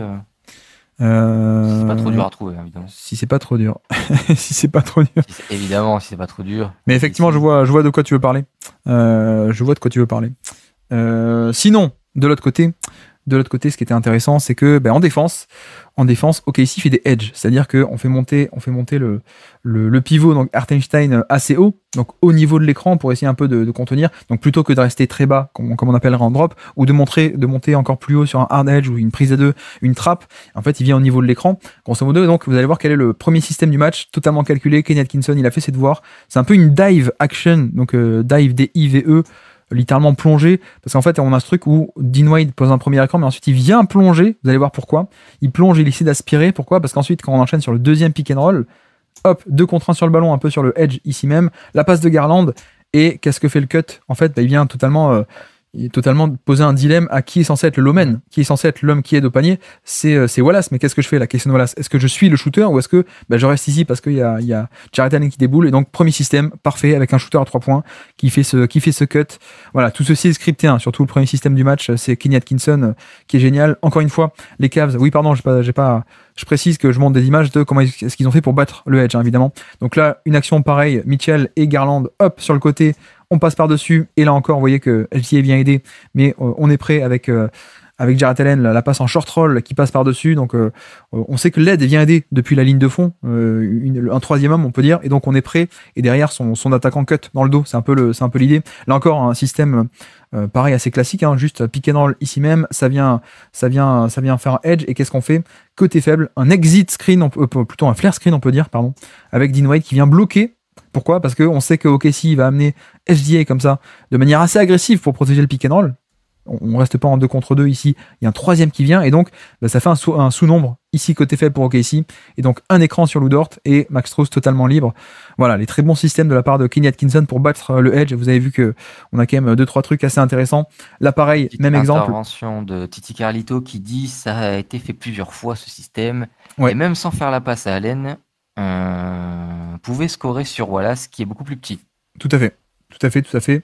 Pareil, un deuxième mi-temps, donc contre le edge, pick and roll, Garland, Jarrett Allen, on voit que Evan Mobley coupe dans le dos de l'aide qui vient aider, qui est censé venir aider sur le pick and roll. On coupe dans le dos et donc ça fait un panier facile.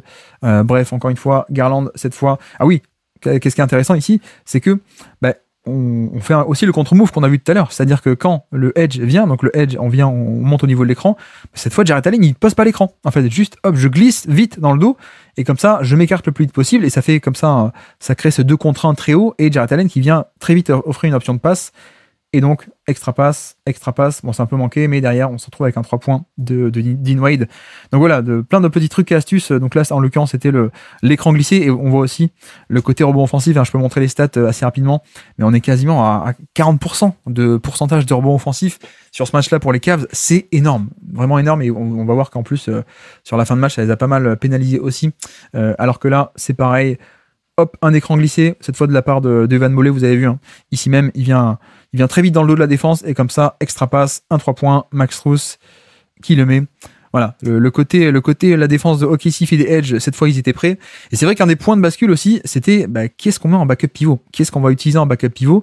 En l'occurrence, premier mi-temps, ils ont pris Jalen Williams. Je sais pas si tu connais toi Jalen Williams, c'est plutôt un pivot, on va dire offensif, un peu de 3 points. Je crois que j'ai un peu vu quand c'était quoi, c'était la finale de conférence contre Dallas l'année dernière, j'avais un peu regardé. La demi, ouais. Ouais, je sais qu'il y avait 1 million de Williams et un qui a des grosses épaules, c'est pas très grand mais grosses épaules, c'est ça, hein.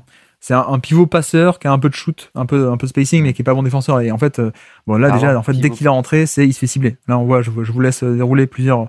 Je vais pas toutes les décrire, hein, mais vous le voyez, hein, plusieurs fois où on attaque à chaque fois Jalen Williams, pardon. Même là sur un pick and roll entre petits, le but c'est d'aller cibler Jalen Williams qui est sous le panier. Bon, en l'occurrence, la passe loupée, un peu dommage, mais voilà, dès qu'il est sur le terrain, en fait, on l'attaque. Là encore, cette fois, hop. Caris Levert, on renverse. Pourquoi que fait cette action ici? Je ne sais plus. Il est où Jalen? Oui, il est là, pardon. Je regarde pas les bons joueurs. Voilà, donc encore une fois, on attaque Jalen Williams sur une action. Le décalage est créé, extra passe. Bref, et ça donne un panier. Bon, un tir ouvert en tout cas. Voilà, donc vous voyez qu'en fait, dès qu'il était sur le terrain, on l'attaquait. Là, c'est sur un jeu de main à main, hein. On voit que il va rester bas sur l'écran, donc jeu de main à main, Max Strus qui va dégainer. Heureusement qu'il était en forme, hein, Max Strus sur ce match-là. Et le problème, c'est que il se fait cibler. Et même là, combien de fois est-ce qu'on voit ça? On voit jamais ça. on a Evan Mobley qui a une sortie d'écran, un pin down en plein match, alors que c'est pas trop un shooter. Et pourquoi est-ce qu'on fait ça? C'est pour cibler Jalen Williams. C'est le genre de système qu'on voit jamais pour Evan Mobley. Mais là, on le fait. Pourquoi? Pour le cibler. Et bon, voilà, là encore, Mitchell qui va le cibler. Et le problème, en fait, c'est que Hartenstein a été en problème de faute. Il a été en problème de faute en fin de première mi-temps. Et ce qui fait qu'on a dû se retaper des minutes avec Jalen Williams qui a dû rentrer. Et vous voyez que là, on y est sur la fin de mi-temps. Et Mitchell, qu'est-ce qu'il fait? Pick and roll, on fait monter Jalen Williams, on refuse l'écran, on part de l'autre côté. Bref, pour moi, ces problèmes de faute ont posé pas mal de. Ont été un tournant parce que ça a forcé à mettre Jalen Williams sur le terrain. Et donc, heureusement, l'ajustement qui a été fait en deuxième mi-temps, ça a été plutôt, pour le coup, de dire non, pas Jalen Williams. On va plutôt utiliser Kenrich Williams, qui lui est plutôt en poste 3-4 de formation, mais qui joue backup pivot. Donc ça a été l'ajustement de la deuxième mi-temps. Ouais, Malakos qui dit qu'il avait trouvé les passes au poseur d'écran excellentes sur ce match parce que profondes, plus proche du panier que simplement en tête de raquette. Ça leur rend le décalage plus dur de compenser, surtout avec des joueurs comme Allen et Mobley sur les actions que tu viens de montrer. Exactement, tout à fait. Bon, un peu de Ty Jerome, ça fait du bien. En plus, c'est quelqu'un que Team 8 juillet représente. Mais excellent, franchement, Ty Jerome, assez dingue. Je laisse un peu enchaîner, mais cette espèce de flotteur qu'il arrive à déclencher. Alors déjà, il a un style, vraiment en termes de pick and roll, t'as toujours l'impression qu'il est en train de faire des changements de direction, changement de rythme, et donc le défenseur est à chaque fois complètement perdu. Mais en plus, donc il a ce flotteur qu'il arrive à déclencher un peu loin du panier, un peu n'importe comment, des deux mains. Et là, il a enchaîné. Je t'ai montré le box score tout à l'heure, je crois qu'il a joué 11 minutes, mais 6 sur 7 au tir, 11 points, 15 points, je sais plus, mais un truc assez dingue. Et en fait, les deux mi-temps, il rentre, il marque première mi-temps, il fait une séquence où il enchaîne plein d'actions. Pareil, deuxième mi-temps, c'était le festival un peu Ty Jerome qui a été un facteur X de ce match-là, qui d'ailleurs là on le voit bien, il permet de cibler Jalen Williams encore une fois. Bref, donc excellent match de la part de Ty Jerome, ça c'est pour la première mi-temps. Et puis la deuxième, pareil, on voit. Dans ce Ty Jerome là ça me dit vraiment un truc, mais j'ai plus du tout les références que j'avais sur lui avant. Tu penses que ces petits machins que tu dis là, cette façon de faire le pick and roll et cette façon de scorer, c'est nouveau en fait, ou c'était déjà avant et on s'en servait pas, ou tu as un peu une vision de ça? J'ai pas tant de souvenirs que ça, parce qu'en fait c'était un no-name NB quoi. Je le connaissais un peu à Virginia, mais bon voilà quoi. Moi je regardais déjà, c'était pour regarder DeAndre Hunter, donc j'ai pas focus complètement, mais non, enfin c'est. En fait, c'est un peu le mec qui sort de nulle part, quoi. Et j'ai surtout l'impression qu'il m'est espagné cette année. Mais non, mais tu le vois, hein, visuellement, c'est le style, comme ils disent, herky jerky, là, où un peu. Et des flotteurs qui déclenchent depuis très loin, et ça marche. Là, ça marche pas, mais extra passe ensuite pour un 3 points. Rebond offensif, encore une fois. Bref. Non, Ty Jerome a vraiment été un facteur X assez énorme de ce match-là. On profite encore un peu de quelques actions pour ceux qui sont en vidéo. Mais ouais, ça a été un. Tu as une question de Polar Pants qui dit Oklahoma City, est-ce que c'est pas compliqué le rebond défensif sans Hartenstein et Chet face à Allen et Mobley pour poursuivre sur le full trouble de Hartenstein qui est obligé. Ouais.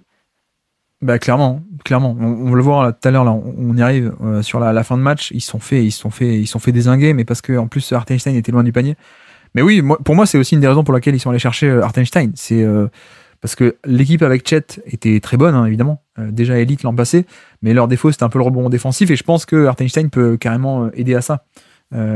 Après, c'est pas totalement un problème parce que parfois ils jouent un peu le jeu des possessions, et comme c'est une équipe qui fait très peu de turnover parce que ils font pas de la passe risquée non plus, et enfin bref, ils sont pas mal sur le turnover, et puis ils sont tellement bons aussi au rebond offensif que ça compense quoi. T'es pas obligé d'être premier en rebond défensif, sauf sur certains match-ups où ça peut poser problème. D'ailleurs, Dallas les avait bien écrasés là-dessus en playoff. Ça avait été un point clé de la série. Et là, là c'est pareil. Je pense que d'ailleurs, c'est pas un hasard. C'est pas tant que c'est un hasard si les Cavs ont autant insisté au rebond offensif, quoi. Tu vois. Bref, autre point que je voulais aussi mettre en lumière. Philly Morphis qui dit, en parlant, je pense, de Ty Jerome, qu'on dirait qu'il danse un peu. D'autres gens moins poètes diraient qu'il a l'air d'être ivre. Mais ça, c'est. Autre point aussi, c'est à quel point est-ce qu'ils sont arrivés à un peu à cibler SGA. En fait, sur des actions assez classiques, hein, on en a déjà parlé, mais un peu quand on fait des doubles écrans, le premier, il y a forcément SGA qui est impliqué, et comme ça permet d'obtenir un premier switch.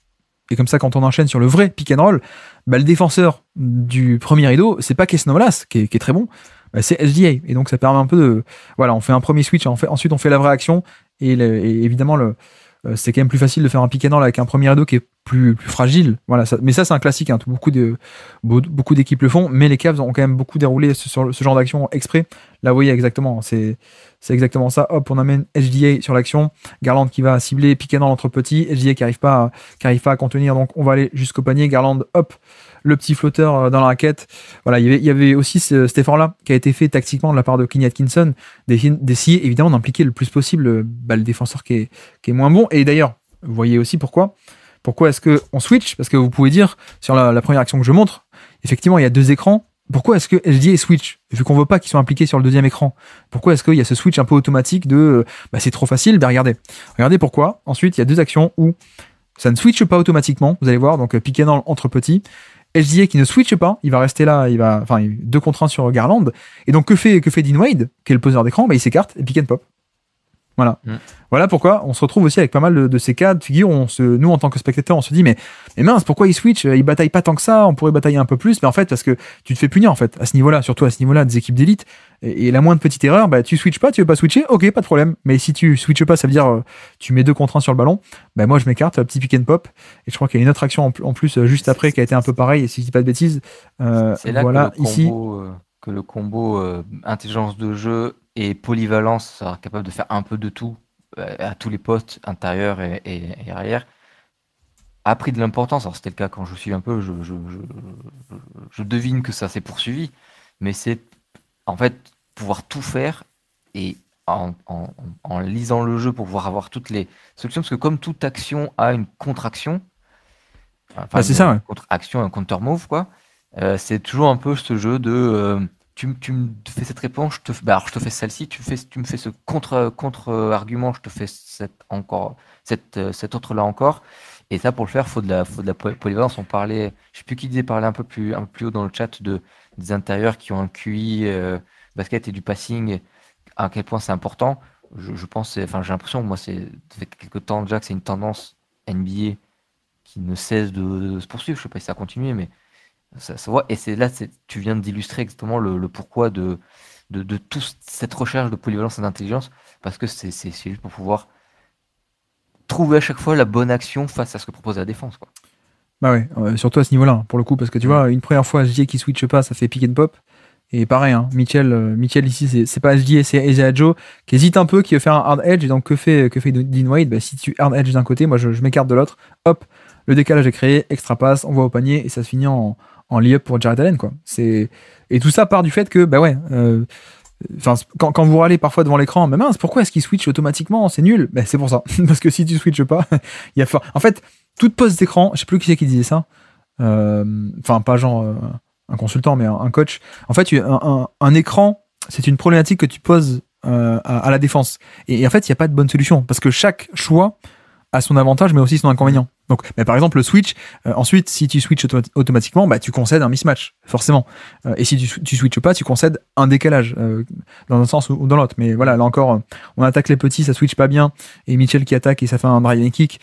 Donc voilà, un peu ce côté, on va essayer d'impliquer le plus possible Isaiah Joe ou HDA qui nous font tant de mal en attaque. Évidemment que nous on fait pareil de l'autre côté, quoi. Là encore, un Mitchell qui en profite, hop, petit pull-up à 3 points.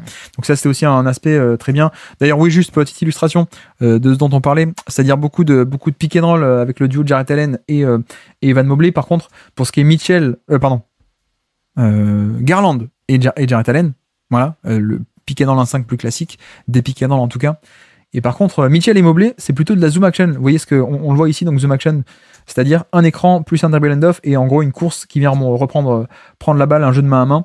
Et c'est vrai que c'est plutôt ce type d'action qu'on déroule un côté sur les séquences avec Mobley et Mitchell. Et là, vous voyez qu'en plus, quand on arrive à provoquer soit un switch de facto qui est pas voulu mais qui est forcé, ou alors on arrive à prendre position au poste bas, voilà, ça crée des situations assez intéressantes. Ou alors, si ça n'aide pas sur Mitchell, ça fait un tir ouvert. Mais bon, ok, ici il a très très bien défendu Mitchell pour le coup. Donc là-dessus, c'était pas un problème. Voilà, extra passe et puis une zoom action qui fonctionne bien. Pareil, zoom action ici avec Max Strus, ça défend pas bien, donc on libère sur le Niang, hein, tu vois, je t'en parlais. George Niang a joué pas tant que ça, mais il a joué dès qu'il y avait Mobley, parce que ça permet d'offrir un peu d'espace. Donc voilà, le côté Mitchell et Mobley, c'est plus de la zoom action que du pick and roll classique. Ou alors on a aussi pas mal de pick and roll inversé, mais là encore, zoom action, un écran, un dribble and off, de nouveau. Cette fois ça switch, d'ailleurs on le voit. c'est Kenrich Williams, le pivot, c'est plus Jalen, c'est Kenrich, le petit qui, on est plus sur du drop, on est sur du switch cette fois-ci. Et ça nous a permis un peu de changer, limiter les dégâts, on va dire. Mais voilà, moi j'adore Kenrich Williams, hein, c'est pas nouveau. Et puis on se fait un peu le money time aussi, parce que vous allez voir qu'il y a une bataille de money time qui était assez intéressante. Donc là, on le voit bien, ça part un panier. Alors je vais le décrire quand même pour les gens qui sont en podcast. Le pick and roll, Garland et Jarrett Allen, classique. Et donc que fait OKC? Ils font leur edge. Et leur edge, pour le coup, le edge est assez agressif. Donc Hartenstein monte assez haut au niveau de l'écran, pour le coup. Là, on parle de money time, 3 minutes à jouer. Voilà, on est toute fin de match. Et donc, contre-move classique, quand quelqu'un monte haut, le poseur d'écran, il descend vite plus bas. Voilà, juste, on crée ceci. Et donc, exactement, la passe en cloche avec le bon timing de Garland qui est un fantastique passeur. Une fois que c'est fait, là vous avez vu aussi le LED qui vient depuis la ligne de fond et donc le cut dans le dos de LED, tout ça est scripté. Voilà, donc le contre-move classique de finalement, si tu edge, je pars de l'autre côté, je glisse l'écran. Ok, mais donc que fait OK ici? On est en fin de match. Regardez qu'est-ce qu'ils font. Ils changent totalement les match-up. Mais alors pourquoi? Cette fois, on met Hartenstein, non pas sur Jarrett Allen, on le met sur Evan Mobley. Et pourquoi? Parce que je vous remets l'action. Qu'est-ce qui s'est passé sur l'action? On a Jarrett Allen qui, après avoir reçu la passe, il a fait la bonne décision sur le short roll, ce qu'on appelle donc l'extra passe en sortie de pick and roll, la bonne passe en mouvement. Or, en l'occurrence, Evan Mobley est un passeur moins bon. Donc en fait, ce qu'a fait Mark Daigneault en une possession directement, c'est bon, ils veulent jouer à ça, c'est le money time, on va pas déconner. On change les match-up, on met Hartenstein sur Mobley, comme ça, si eux ils veulent impliquer Hartenstein et affronter un edge, ils peuvent le faire, ok. Sauf que Mobley est quand même moins bon sur ce qu'on appelle le passing de short roll. Et donc en effet, la passe est libérée. Et vous voyez que il fait pas forcément la bonne lecture. On a Max Strus qui se libère sur l'aile. Avec Jarrett Allen qui attire à l'intérieur le défenseur, on a Max Strus qui est totalement libre. Et pourtant, Evan Mobley fait pas forcément la bonne lecture. C'est pas grave parce qu'il va au panier, rebond offensif et faute. Mais voilà, c'est un peu l'idée de suite changer le match-up parce qu'on sait que Mobley est moins bon passeur en mouvement. Donc on se dit, tiens, ils nous ont eu une fois sur ce passing en mouvement après le pick and roll. Donc changeons de suite. Et vous allez voir qu'ils vont continuer d'ailleurs. Voilà, encore une fois. Cleveland, enfin là tu vas me dire, et puis est-ce que Cleveland n'aurait pas pu se dire mais je veux certainement pas que ce soit comme ceux qui maîtrisent qui va poser l'écran. Oui, eux choisir le poseur d'écran, tu veux dire. Voilà, pourquoi ne se sont-ils pas dit je veux surtout pas que ce soit Mobley le passeur, donc je ne mets pas lui en écran. Ou alors tu penses qu'ils se sont dit ok, Mobley il est moins bon passeur, mais il y a quand même c'est pas non plus un manche, j'en sais rien, je le connais pas. Non, mais parce que c'est justement ça, c'est tout le dilemme qu'essaie de poser OKC. C'est si tu veux attaquer le edge, tu peux le faire, mais tu le feras avec un passeur qui est moins bon, ou alors, comme tu dis, si tu veux toujours avoir comme partenaire, non pas cibler Hartenstein, mais avoir comme partenaire Jarrett Allen, tu le fais, mais sauf que Jalen Williams, regarde, voilà, tu le vois là ici, hein, ça switch. Et donc t'as pas de edge. Du coup, la réponse, elle switch. Ouais, okay. Et c'est en ça que la réponse de Mark Daigneault est très bonne, parce que il y a un côté où, en fait, t'es obligé de choisir. Tu peux pas avoir les deux en même temps. Tu peux pas avoir et Jarrett Allen en tant que cible et Hartenstein à cibler. Ils splittent un peu, mais c'est une technique vieille comme le monde, hein. Enfin, je veux dire, j'avais souvenir de Mike Malone qui fait ça avec Jokic et Mason Plumlee sur une fin de match contre les Pacers en 2020. J'avais écrit un trop long article à ce sujet. Je sais pas si tu te souviens. Mais bref, donc il y a un peu ce truc-là. Et donc, en effet, possession d'après, Money Time, ils se disent, on va tester. Nous, on veut le pick and roll avec Jarrett Allen. Ok, mais sauf que Jarrett Allen est défendu par Jalen Williams, qui lui switch. Et donc, pas de décalage. Voilà. Et donc, ensuite. Attends, question de Philly Morphis. Ouais. Est-ce que la défense en edge de OKC est volontairement si proche du milieu de terrain? Donc, est-ce que c'est voulu que ce soit si haut? Mais bon, après, l'écran, il est posé par c'est Cleveland qui posé. C'est ça, c'est l'écran qui est posé très haut, ouais, tout à fait. Non, mais après, je pense qu'il faut aussi dire que est-ce que quand c'est surtout l'image avec Hartenstein, est-ce que là, est-ce que c'était intelligent de faire un edge du coup? Est-ce qu'il vaudrait pas mieux rester en drop? Ou un léger drop, ou je sais pas quoi, mais un truc un peu plus. Peut-être, mais en l'occurrence, je pense que Garland était tellement bon sur ce match-là qu'on a vu pas mal, hein, déjà, mais des pénétrations où dès qu'il va au panier, il y a le flotteur et tout, quoi. Donc, je pense qu'il y avait un peu ce truc de peut-être vouloir stopper la pénétration dès le début. Et donc, en effet, on a vu que. Et en vrai, j'ai un peu toujours cette pensée-là. Après, ça marche pas, mais tu peux toujours te dire quand t'es la défense, les décalages, ça peut quand même se rattraper malgré tout. Parce que un rapide, et plus c'est loin du terrain. Surtout que c'est la force de Casey de gérer ses décalages et une défense agressive, quoi, tu vois. Et du coup, plus c'est loin du terrain, entre guillemets, plus l'écran est loin du terrain, plus t'as quand même même si c'est pas toi qui choisis, mais t'as quand même cette chance d'avoir un peu plus, un fraction de seconde de temps supplémentaire pour voir le jeu et pour faire tes mouvements précis, quoi. Oui. Mais voilà, effectivement, donc il change les match-up. Mobley qui manque l'extra passe. Bon, c'est pas grave parce il va au contact, il prend le lancer franc. Mais voilà, tu vois d'ailleurs, Williams était en position là, presque limite, il fait le style. C'était presque gagné quoi. Et donc en effet, il y a le possession d'après. Il reste 2 minutes. On essaye une première fois avec Jarrett Allen, mais ça marche pas parce que du coup, Allen est défendu par Williams qui switch et donc pas de décalage. Mhm. Et donc, ça a pas marché. Tant pis, on amène Evan Mobley qui vient poser l'écran. Sauf que si l'image, tu vois, Garland était en train de dire non, non, mais tant pis. Toi, viens pas Mobley, on fait un pick and roll avec Petit quoi, avec Max Strus, tu vois, il est en train de dire non, non, mais dommage, j'aurais bien voulu avoir Max Strus et elle ciblé SGA. Bref, ça marche pas. Et là, comme on est en fin de match, voilà. Mais là, OKC change la couverture. Vous avez vu que Hartenstein a fini par switcher parce qu'on est en fin de match aussi. Donc il y a aussi un côté, on n'est pas dans le même prisme, on est possession par possession. Et donc là, en l'occurrence, voilà, on a déjà été puni cette fois. Ne consentons pas de décalage, forçons le 1 contre 1 un peu difficile, qui d'ailleurs est totalement gagné pour le coup. En tout cas, qui est gagné ici. Mais parce que quel est le problème? C'est que si t'as Hartenstein qui défend d'ailleurs très bien l'isolation sur Garland, je fais arrêt sur image. Où sont les deux autres gros? Ils sont autour du panier, les gros de Cleveland. Donc là, on va enchaîner des séquences où, hop, premier rebond offensif, mais parce que, c'est très simple, là, on est sur un 2 contre 2 au rebond avec deux gros contre deux petits, quoi. Donc rebond offensif pour Cleveland, on va enchaîner derrière. Là, grosso modo, le jeu des match-up, limite, on s'en fiche parce qu'en fait, c'est un jeu de. Ils vont se faire avoir 4-5 fois d'affilée sur le rebond offensif, quoi. Là, d'ailleurs, Mitchell essaie d'y aller en 1 contre 1, isolation, il refuse l'écran, et de nouveau, Allen qui est bien placé, rebond offensif. Hop, ça ressort. Voilà, encore une fois, donc balle à Cleveland qui garde la possession. Mais ils l'ont fait 4 fois d'affilée. Encore une fois, on le voit ici. Hartenstein qui est sur Mobley, donc le fameux choix qui est fait exprès pour pas avoir le pick and roll qu'on a expliqué. Et donc, ok, Mobley prend un tir un peu dégueulasse, mais Hartenstein, encore une fois, est dans le périmètre. Et donc, il est pas au rebond. Et donc, mais le match-up où on avait mis Jalen Williams sur Jarrett Allen, ok, tant mieux, tu peux switcher, mais sauf que tu peux pas protéger le rebond. Et donc, Jarrett Allen fait encore une action qui donne un rebond offensif. Ils vont garder la possession encore une fois. Et puis, on continue Money Time. C'est la fin, là, le match est plié. Et donc voilà, Evan Mobley qui sort, qui va attaquer. Et oui, action assez marquante parce que on a un Mobley qui est plus juste un défenseur. Et là, c'est quand même bien de le voir que c'est lui en plus qui conclut un peu ce match. Avec donc Mobley qui va attaquer en 1 contre 1 Hartenstein et qui va en mode agressif. Alors que pour le coup, c'est ce qu'on attend un peu, quoi. Tu vois, on a un peu un truc avec Mobley c'est un peu Anthony Davis, quoi, tu vois. Mais sauf que en année 2 et 3, ça a un peu bloqué. On avait surtout affaire à un défenseur et beaucoup moins à ça. Et la satisfaction de cette année, c'est que il développe un peu ce scoring et ça fait du bien.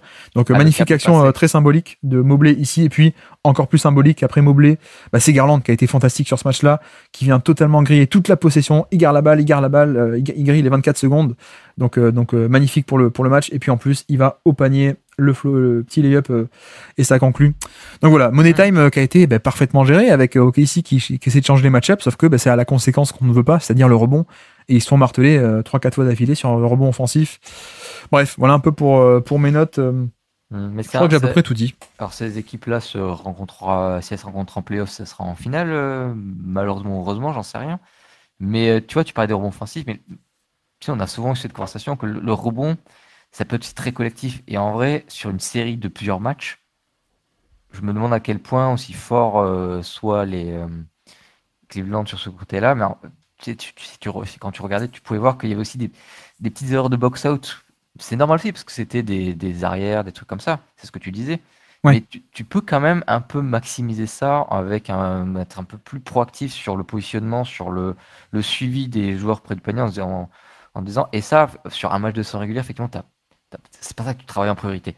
Et surtout, le rebond offensif est tellement spécifique à une équipe, comme là, c'est a l'air d'être le cas de Cleveland, que bah oui, c'est pas tous les jours que tu vas rencontrer une équipe qui fait comme ça, donc tu vas pas travailler ça tout le temps en entraînement. Ouais. Par contre, dans une série, et c'était un truc qui était beaucoup arrivé dans justement la finale Cleveland Golden State, où tu sais, Tristan Thompson était une terreur au rebond offensif, et au fur et à mesure que la série avançait, enfin que les séries avançaient, parce qu'il y a eu plusieurs, les Warriors arrivaient à trouver des solutions d'annihiler un peu ce rebond offensif de Tristan Thompson, rien que par du collectif, alors que leur joueur, en termes de qualité pure au rebond, était plutôt moyenne, quoi. Donc là, ça autre truc intéressant à voir s'il y avait une série entre ces équipes-là, je pense que ce serait tout ce jeu-là dont tu parlais de la bataille du rebond défensif pour Oklahoma City et offensif pour Cleveland. Et tu vois, Malakoz nous dit le retour de Chet changera beaucoup de choses à ce niveau-là. S'il y a une série en 7, bah ouais, parce que déjà en termes de match-up, tu peux faire d'autres trucs. Tu vois, par exemple, tu peux très bien te dire, on met pas Hartenstein forcément sur le terrain, ou alors pas sur les gros. Et par exemple, tu mets Chet Holmgren sur Evan Mobley et Jalen Williams sur Jarrett Allen, et comme ça, tu dis, bah, vous faites ce que vous voulez, Cleveland, mais si vous voulez faire un pick and roll avec un de vos gros, on a nos deux mecs d'OKC qui peuvent switcher. Et donc, t'as aucun décalage jamais.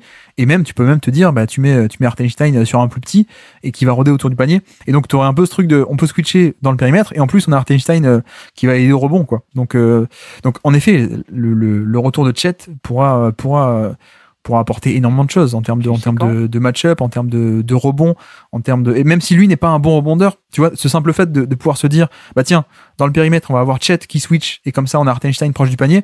Ça aide au rebond. Mais ça, c'est pas forcément de par le rebond en soi de Chet, c'est par sa capacité à déverrouiller certains autres trucs en termes de match-up et de jeu d'échecs, quoi, au final. Et quand est-ce qu'il revient?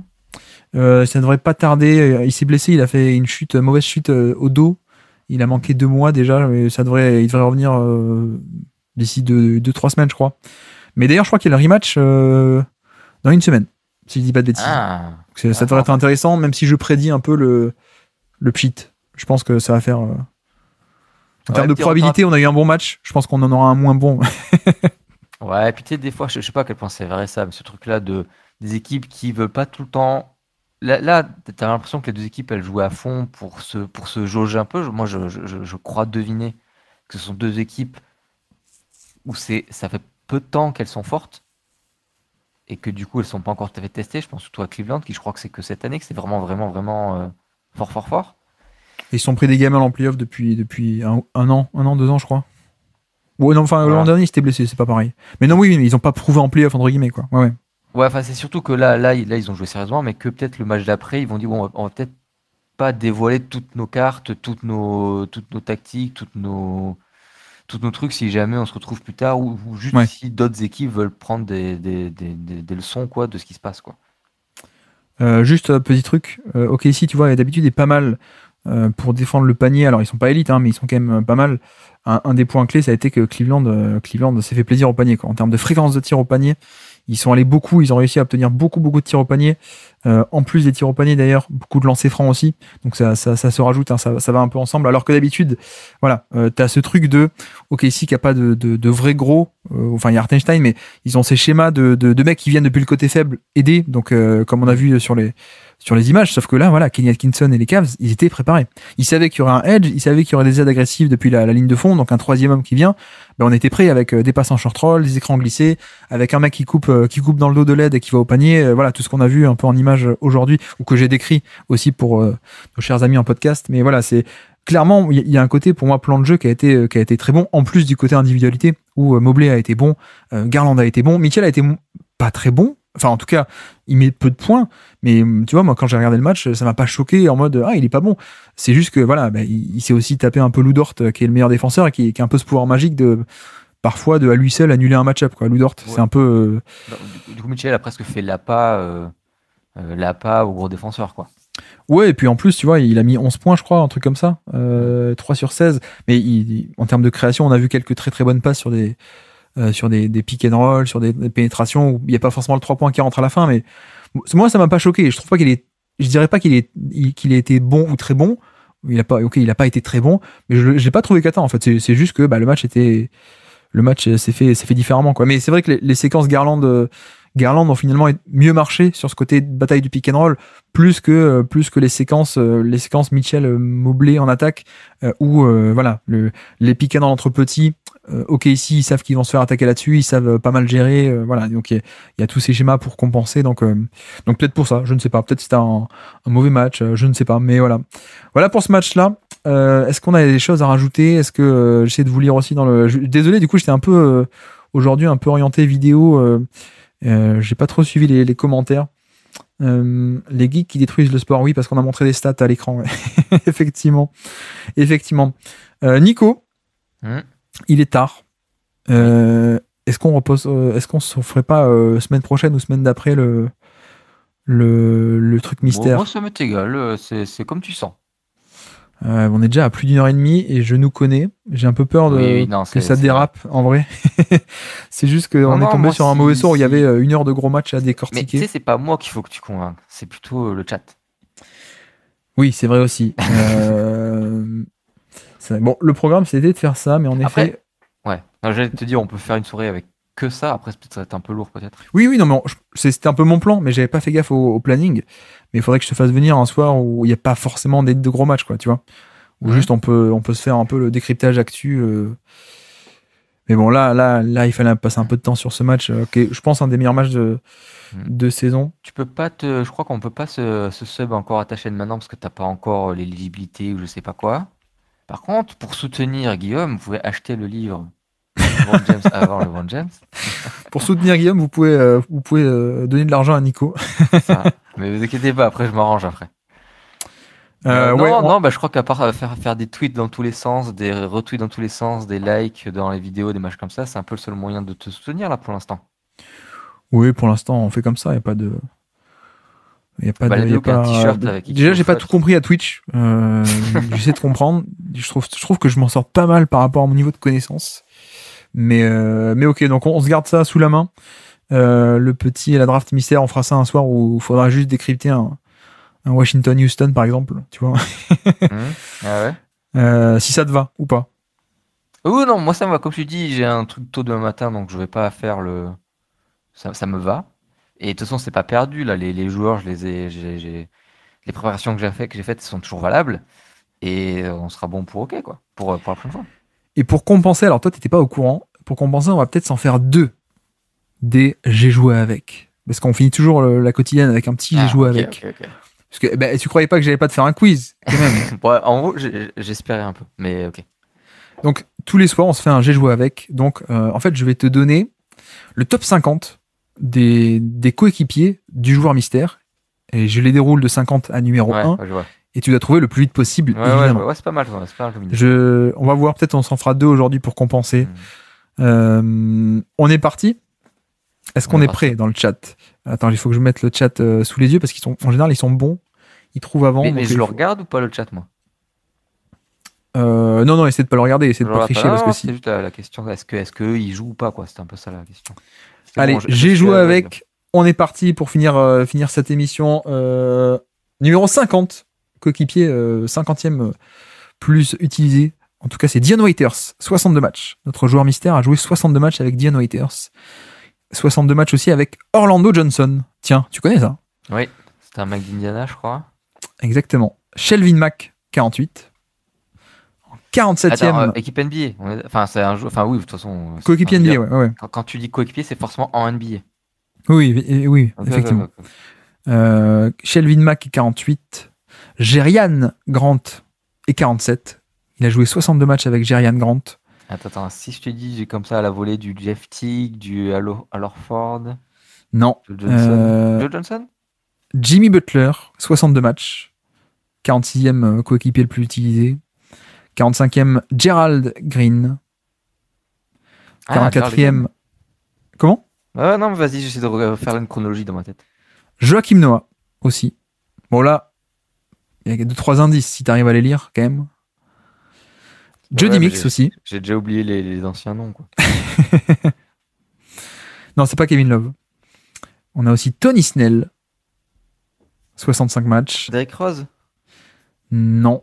Non. Nous avons aussi Tony Snell, je l'ai dit, pardon. Sam Young. Il a joué 66 matchs avec Sam Young.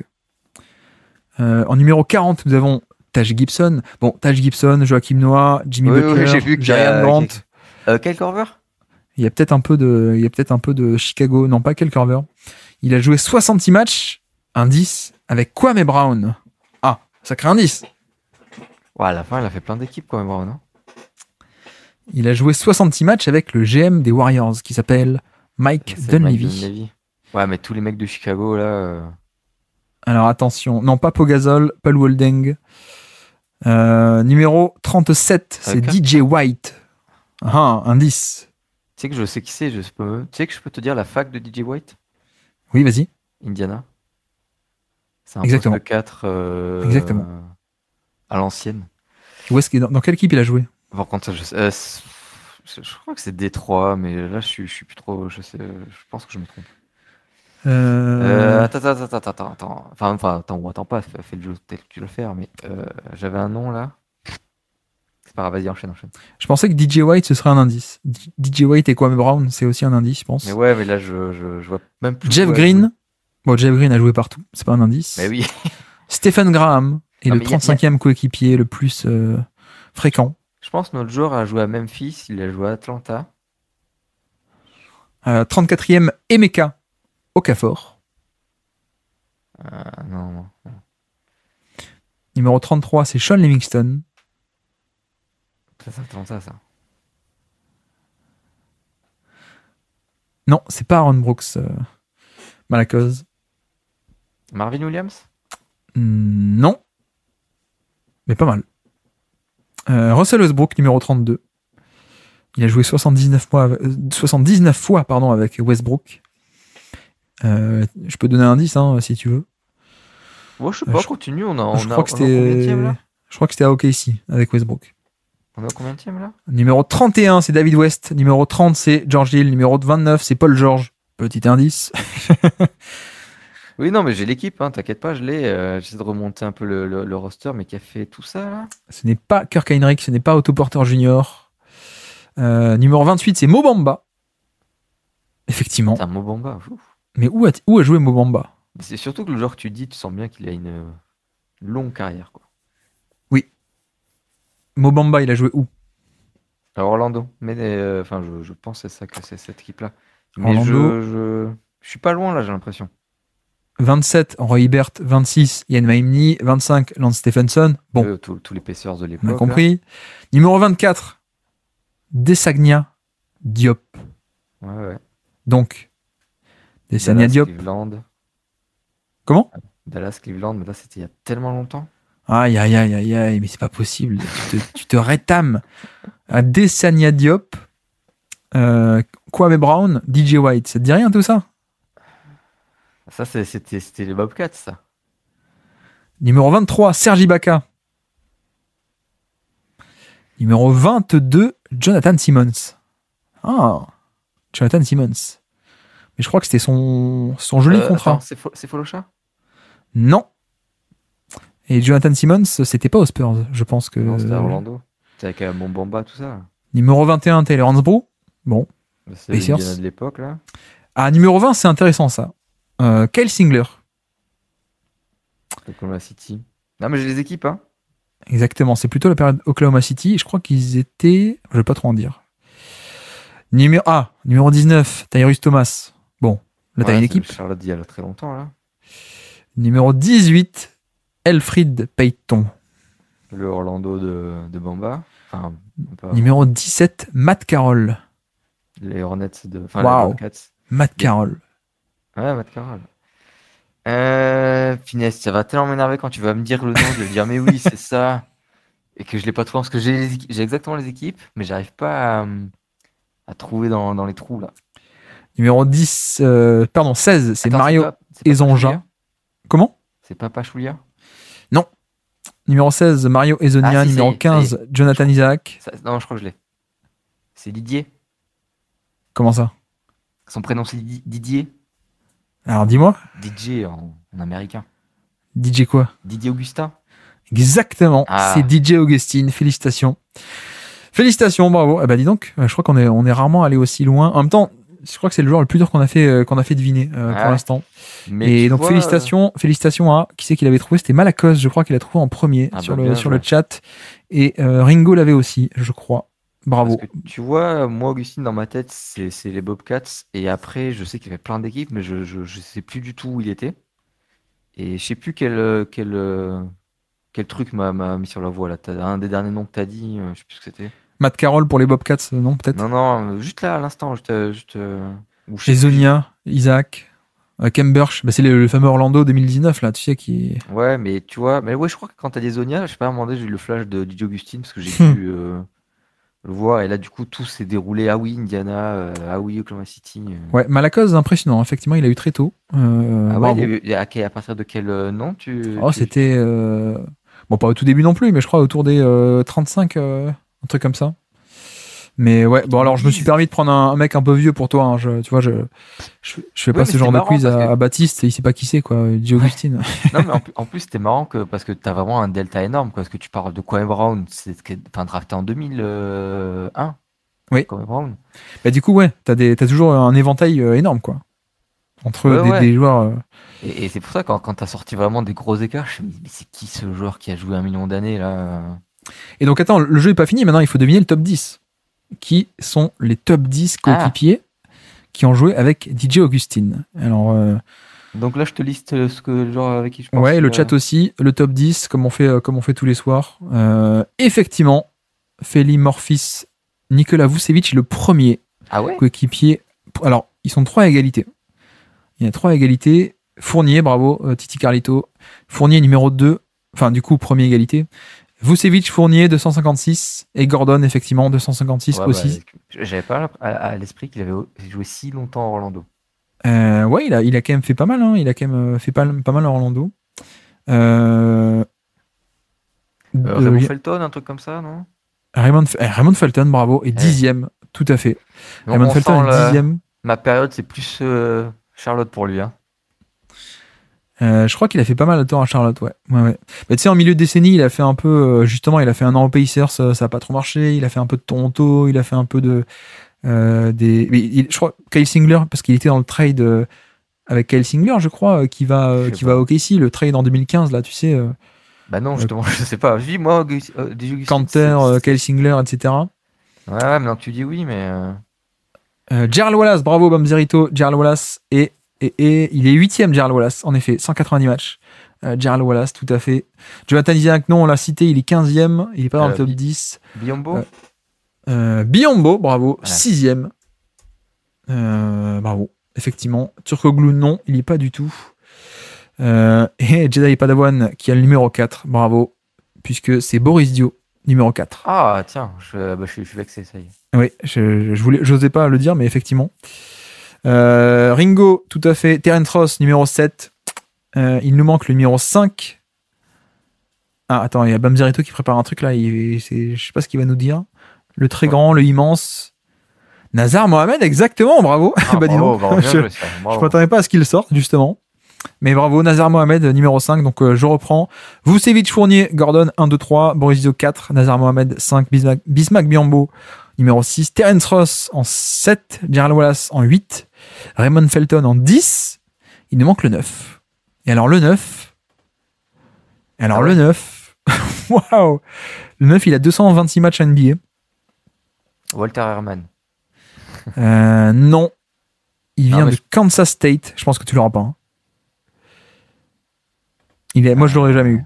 Il est drafté 2e tour en 2017. C'est Bill Walker. Alors, je peux te dire un indice, c'était les années Orlando. 2017, t'as dit? Ouais, 2017, ouais. Ah, je pense pas que je l'aurais, non. Non, c'est les années Orlando.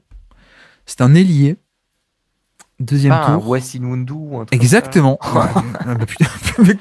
D'où tu sors ça? Alors, je crois que je le retiens parce que j'aime bien son nom. C'est vraiment. Et que j'ai dû dire, c'est marrant, lui, j'aime bien son nom. Et puis, j'ai dû voir son nom régulièrement, le reconnaître à chaque fois. Et sur plusieurs années. Et tu sais, ce type d'Orlando, il y a plein de joueurs, c'était toujours un peu plein de jeunes joueurs, voilà. Et je sais pas, je pense que le nom m'est resté parce que je l'aime bien et que. Moi, je l'aimais bien aussi, ouais. Bah, le nom est cool en plus. Moi, quand je dis j'aime bien, c'est que le nom que j'aime bien, je le connais pas du tout le joueur. Ah, l'ailier était sympathique aussi. Ok. Enfin, moi, j'aimais bien, mais de loin, quoi, pour un 2e tour, quoi. Mais non, allez, dans le chat, on est impressionné. Mais alors, ça, les gars, ça, c'est Nico. Hein. C'est-à-dire qu'il va vous dire que Iverson a joué avec Nikola Jokic. Bon, on sait pas pourquoi. Et par contre, tu dis alors qui était sur le terrain au moment du dunk de J.R. Smith contre Gary Neal, il va dire Anthony Carter de suite. Mais ma mémoire fonctionne d'une manière très particulière aussi. Hein. C'est une mémoire à tiroir, mais les tiroirs sont pas dans les bons tiroirs. Il y a juste un parfois qui est dans le bon tiroir. Ouais, avec des connexions de, je sais pas, visuels, de souvenirs que je sais pas pourquoi ça s'est retenu. Mais voilà. Bon, ça t'a plu ce jeu? Ouais, franchement, c'est bien. C'est sympa, un peu stressant le côté, t'as tout qui défile comme si c'était un chrono, quoi. Et tu sens que t'es pas loin. Tu sens que et plus ça avance, plus tu sais que j'aurais pu trouver avant. Franchement, j'ai envie de faire la quotidienne que pour ça. Limite, j'ai même plus envie de parler des matchs. Je veux juste faire des j'ai joué avec. Bah, tu pourrais faire des petits duels de tournoi, tu vois. Tu t'invites deux personnes. C'est vrai. C'est vrai. Et puis, tu vois, même des gens du Discord, du chat pourraient faire ça un temps. Et puis, juste, voilà, une soirée duel. Un Numéro tournoi, comme ça. 11, c'était Gerald Henderson, le protégé, le chouchou de Michael Jordan. Numéro 12, Derrick Brown. Numéro 13, Stephen Jackson. Kem Birch, numéro 14. Enfin bref, le pauvre DJ Augustine qui a pas non plus fait une carrière. Enfin, il a quand même fait des équipes un peu nulles, hein, pour le coup. Mais Après, il n'était pas génial, quoi. Enfin, moi, je sais que c'est vraiment un meneur qui. En plus, qui était ce genre de joueur qui. qui était un peu coté, non? Ah oui, bah, là, c'est drafté 11, 12, 13, comme ça. Et qui. Mais qui est un énorme lycéen, même, si je dis pas de bêtises. Ça, je saurais pas te dire là, comme ça. Ah, moi, je te le dis. Non, mais par contre, moi, j'avais pas vu jouer, mais j'avais lu Draft Express et compagnie. Et j'avais plutôt l'image d'un meneur plutôt intelligent gestionnaire, mais pas très créatif, pas de ça, mais plutôt gestionnaire et efficace. Et en NBA, c'était plutôt le scoreur, je trouvais. J'étais pas trop fan. Ouais, mais d'ailleurs, il dégage, non, il laisse partir Felton à New York avec un peu l'idée qu'il reprenne le flambeau et ça s'est pas très bien passé, quoi. D'ailleurs, un an après, il draft Kemba Walker, quoi. Ouais. Bon, après, c'était aussi Raymond Felton. C'était local. Enfin, on savait que c'était pas une solution à long terme non plus, quoi. Ouais. Il fait Charlotte 2008. Oui, effectivement, il est top 10 de draft, hein. Il fait Charlotte, il fait Indiana un peu. Indiana en 2013, la première année. Toronto, Chicago. Ah oui, c'est vrai qu'il finit à Chicago l'année de Joachim Noah, là. L'année de 2014. C'est vrai qu'il finit à Chicago. Je m'en souviens maintenant. Un peu de Détroit. 2015, il fait Détroit. Et donc le fameux trade à OKC avec Kanter, avec Waiters, avec Kyle Singler et tout, là. Tiens, il fait un passage à Denver, je savais plus. Et puis après, effectivement, il fait 4-5 ans à Orlando, quoi. Effectivement. Ouais, ça, je l'avais pas du tout. Après, période assez stable. Mais d'instinct, j'aurais pas dit non plus que Orlando aurait été sa période la plus. Alors c'est marrant, c'est quand même marrant d'avoir 3 mecs à égalité. Enfin, c'est littéralement 3 mecs à 256 matchs, quoi. Il n'y en a pas un à 258 et un à 254, quoi. Tu sais, il a Vucevic, Fournier et Gordon, les 3 256, pardon. Inséparables, les mecs. Ah, pour finir, tu préfères Dion Waiters ou Terry Rozier? Je pense que je préfère Rozier. Je pense que je préfère Waiters. Je pense que t'as pas assez regardé Waiters. Enfin, moi j'ai l'impression. Je pense que t'as arrêté de suivre Terry Rozier. Non, mais ça, par contre, effectivement, mon avis est un peu vieux. Mais j'ai quand même l'impression que Rozier, tu pouvais quand même t'en servir comme sur le terrain comme joueur un peu secondaire. Enfin, voilà, un joueur que tu mets sur le terrain et qui peut te faire du catch and shoot et un peu de défense. Là où t'es Devon Waiters, soit tu lui donnes la balle et il fait n'importe quoi, soit tu lui donnes pas la balle et il fout la merde, quoi. Mzerito qui dit non, Nico, c'est un terrain glissant. Ne parle pas des fans de Miami de Terry Rozier en ce moment. Ah, il est à Miami, là? Oui. Ah, j'avais pas suivi, tu vois. Depuis l'an dernier, ouais. Ok. Non, mais Waiters, bon, bref.